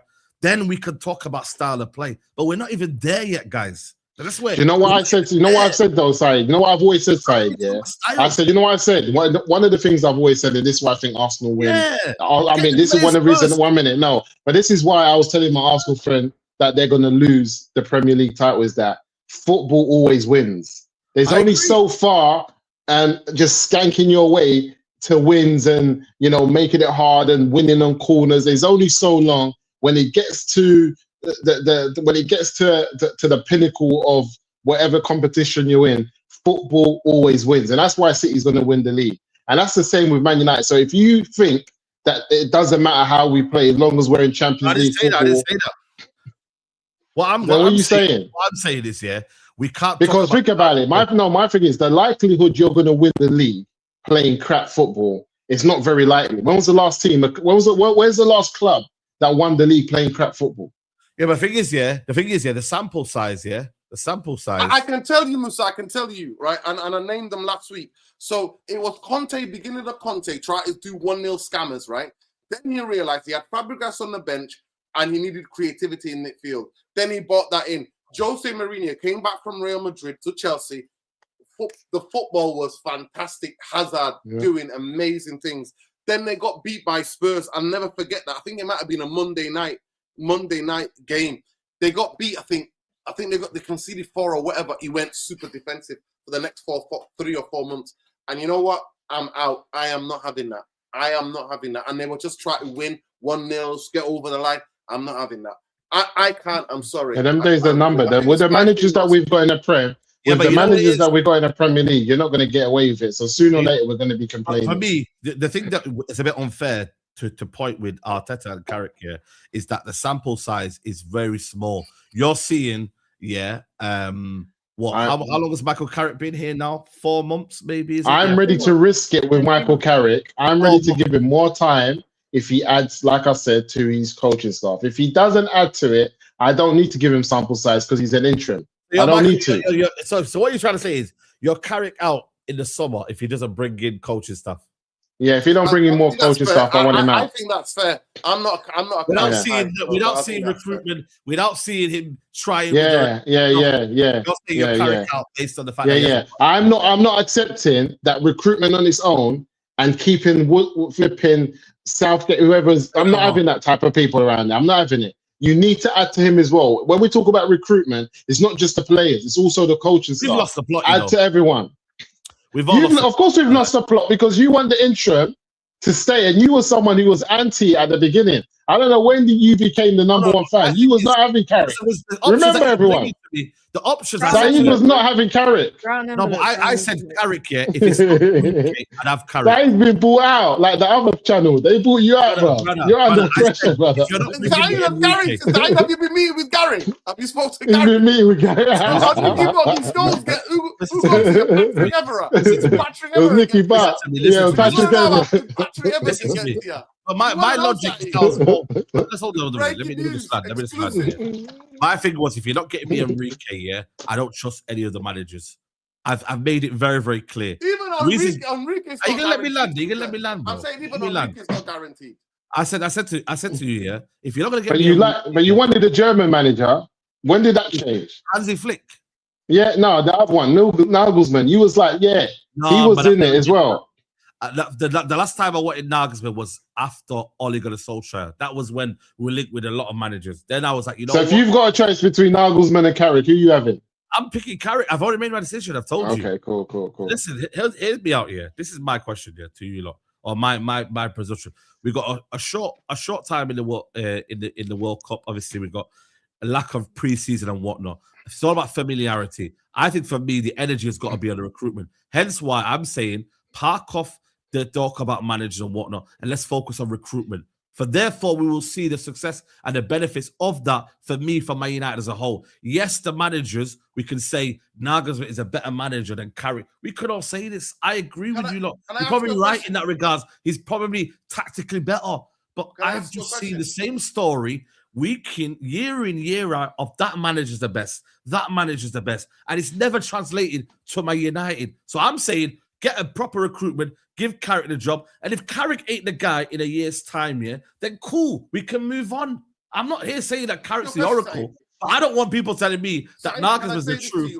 And hold on, let me finish your point now. I'll call you in. I'm not saying to you, Nagelsmann is the truth and he's going to be the guy because, he's managed Bayern Munich and all these teams. I just don't want people telling me that false image because it's not guaranteed. That's all I'm saying. It's not guaranteed. No, I 100% agree. It's all just, I agree, Saeed. I agree with that point. I'm actually being kind of like, I'm hesitant after what Ten Hag. Ten Hag is the only guy that I actually 100% backed and got behind. Of course, I was jumped on the bandwagon like everybody else. In terms of Ollie. Ollie's at the wheel. I was outside Old Trafford singing Ollie's at the wheel. After what Jose did to me, it was a relief. You can understand that. But say what I'll say to you is this, has done the club, the coach don't make signings, number one, right? So what you're saying, we need to be, faces that are familiar, all of that. But because we've not been playing in Europe since January, what have the football structure been doing in terms of the signings? How come they've not been moving? So because United, they've not had to travel with United abroad. We've not played in Europa Conference or Champions League. So they've been sat on their ass for month and month. What are they doing? That's on them, regardless, whatever. Because for every football club, say, breaking news, it's like that for every football club in Europe and in the world. Everybody has to get shorter time. There are clubs that are looking for coaches. There's going to be loads of coaches going around, merry-go-round. There are loads of clubs, high profile, not high profile, who need coaches. So are they just going to sit and go, we'll go with it in, like Real Madrid going to go, we're going to go with Areola, just familiar. No, they're going to go and get who they want. That is a difference. So I'm sorry. Look at Bournemouth. Bournemouth have got a manager already. Like Bournemouth got their manager in quick. Yeah, Marco Rose. They don't play games. No, but I'm just saying, but what Nordy's saying, the ownership, just act. Just do your job. Like, what are we playing games for? You said it was an intro. So what was your idea? Yeah, but they should be interviewing people now, to be fair. And you know what? The best thing... Who knows? They might be doing it. You are just paranoid. Yeah, 100%. They might be doing it. Listen, we leak like a sieve. I'll just say this quickly. Before I'll jump off. I'm going to jump my tactic. I'm going to wrap up anyway now. Yeah. I'll just say this quickly, right? That I actually best serve for those who want Carrick like Saeed, and for those people's arguments, wouldn't it be best served that Manchester United actually interview maybe four or do it? I'm not bothered. Managers, and then at the end of that, if they go Carrick's the best fit, then fair enough.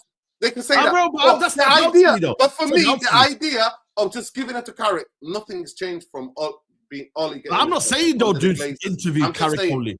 No. I'm not saying interview. No, I know. You're not saying. I'm just saying to support your case, and for the betterment of Carrick himself, Saeed.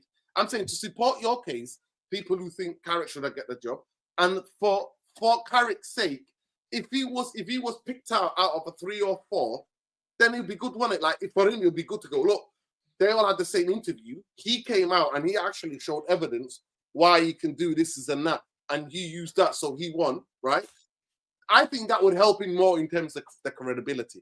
But if they don't, and they just go with Carrick, I can't get past the sentiment, FC. and Carrick has bought Steve Holland, and all of a sudden, Manchester United fans who were telling me for years and years, I don't even watch England because England are shit. They play shit football. All of a sudden, are telling me about how amazing coaching skills that Steve Holland has got. Wow. People are trying to convince me about how amazing Steve Holland. I'm like, yo. Before we wrap up, let me ask you a lot of question. Yeah, everyone, who's your ideal man? Who's the coach that you want next season? We know what Saeed wants, so we can skip him. Yeah, I want Enrique, or if not, I'll go for Iriola. Realistic. Enrique's not leaving. Iriola. Okay. I'll go for Iriola. Who would I want? Like I said, I am forever scared from the guys coming from abroad. In terms of who do I think? I Ancelotti, me personally, I wanted Ancelotti because I think I want somebody of that stature that the Glazers and Ineos can bullshit. Somebody who's going to say what they're going to say, who's got all of that weight behind him, and then having good coaches. I think that's so vital, what Musa says, having really good coaches that can drill. And then someone like Ancelotti can do the man management, you know, that bit what he did at Real Madrid. That's the model that I prefer. But I love Iriola. But Iriola could fail. Enrique could fail. Anybody could fail. Iriola, it will do a better job than Carrick, though. Iriola definitely does a better job. Based on. What is this problem you got with Carrick? No, you know what? No, I support Carrick. I'm the one that calls for it. But you know what I've seen? You know what I've seen? You know what I've seen? You know what I've realized? What Carrick did, based on this coaching staff that he's got, he put.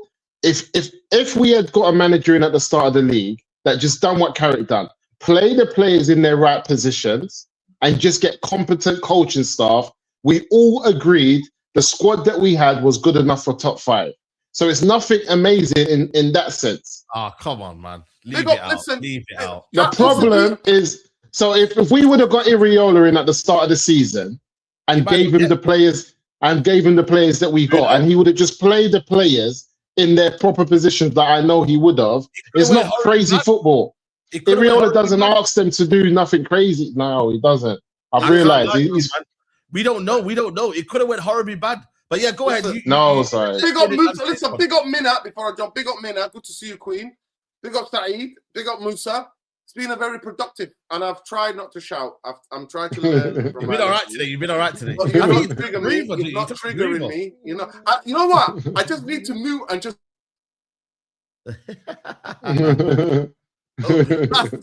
New tap. So what we get here is Musa is Carrick in here, but if the backroom staff don't change, then he's Carrick out. That's mad. Yeah. You know when you do it like that, that's crazy. So he might just be Carrick out right now because he's not going to change it. No, because he might get. I think Carrick is clever enough to add to the backroom. I would be shocked if Carrick doesn't add to the backroom stuff. Maybe he might bring in one person. I'll be shocked. I'll be shocked. I reckon Evans will leave, and Woodgate might leave, and then he might bring 1 or 2 in. Yeah. Yeah, I'll be shocked if he doesn't. Yeah, I'll be shocked if he doesn't, to be honest. Yeah. And this is why I think if he does that, because of how shocked I'll be, that's when I'll say, no, this guy's got to go. Because that would just show me that he's not up for the job. Who do you want, Minna? Did you say who do you want? I would have Iriola. I would have Carrick. I'd have Xavi. If the pick is between 3 of them. But I said at the end of the season, if Carrick gets Champions League football in the way that, you know, he's been winning games, he has to be in the conversations of Iriola, etc.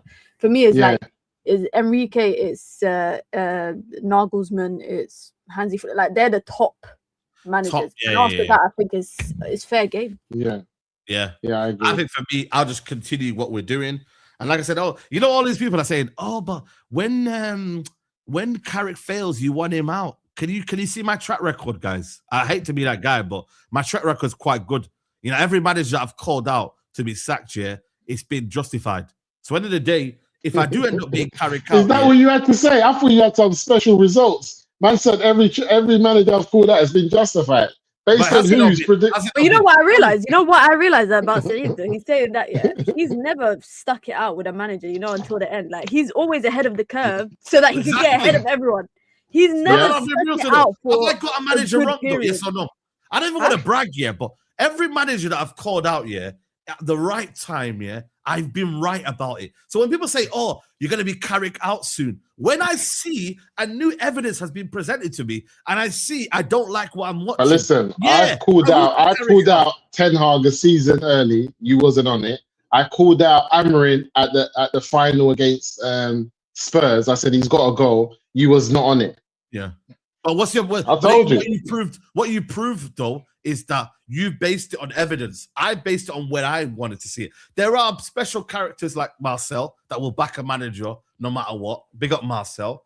But we all could know when it's going bad. So when it goes bad and we get to that situation, then yeah. But until then, give the manager time to do what he needs to do. I went Amorim out when the what do you call it?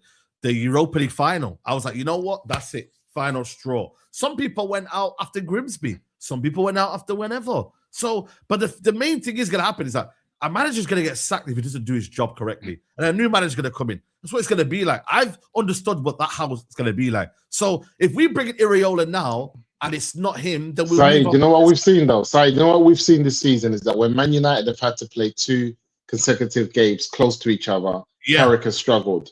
Because Carrick has struggled. What we've also seen, because of lack of squad, what we've also seen is that when certain components of the midfield are not available, the team has struggled. So what I'm saying is, with all due respect, and as much as I want Carrick to stay, I've seen that if he doesn't get heavily backed with a solid squad, he's going to struggle. That's for every manager. No, but there's certain managers like I've seen from Bournemouth, like the Areola, is that they've got a bit more about them. Maybe experience, maybe how long they've been in the job. No, maybe, he hasn't. Hold on a minute. You know, by the way, Areola's not won a trophy in his career. I know he's still young, so fair play to him. Yeah. And he's not never even won it in his playing career. No, but what I'm saying is, I'm just saying, remember, look, do we all agree that the way Spanish coaches go through their badges and everything that they do is totally different to the English setup? We've all seen it. I just don't know why Man United have not had one. This is why I wanted Xavi from Barca. Maybe we'll do. And this is it. And this is it. I also think for me, I want only the 3 Spanish managers available. If it's either Xavi, Enrique, or Areola. I want to make it clear, if Areola comes through the door, I will back Areola. I will back Xavi. You know what I mean? I will back any manager that comes through the door. Only Southgate is the only one where I'll be Southgate out before he's okay. Quickly though, before we go, Saeed, and this is I think the main thing that I haven't been able to ask you properly. Is there anything that Carrick can show you in these last 4 games that will make you say, you know what, maybe we do need another manager? No, because right now I just feel you've just given it to him. If we don't get Champions League, Champions League's the only thing. Yeah, Champions is the only thing. If we actually flop, this Champions League, I'm ready to get rid. No, but if we get the Champions League and then we just play bad and we're just scraping it and it's just lucky. For me, it don't matter about style. It don't matter about style. Cool. Get me Champions League football. Yeah. I'm just about Champions League football and then boom, you get me. So let's see at that point, man. But yeah, people, it's been a good conversation, man. It's flew by. You feel me? Big up to everyone that's been locked in. Let's try and get to 500 likes, but we're on 456. You feel me?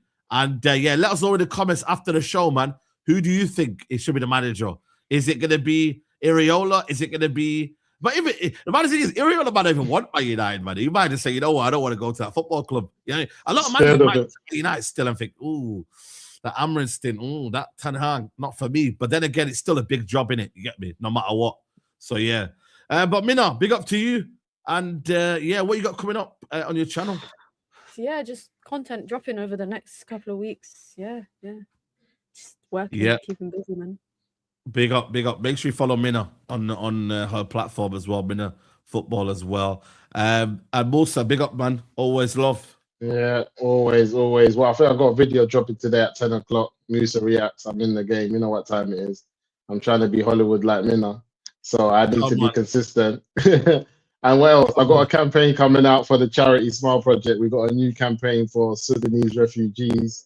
So anyone that follows me on that side of things, we're going to be trying to do some food packs. We've got over 100,000 refugees from Sudan that's coming to Uganda.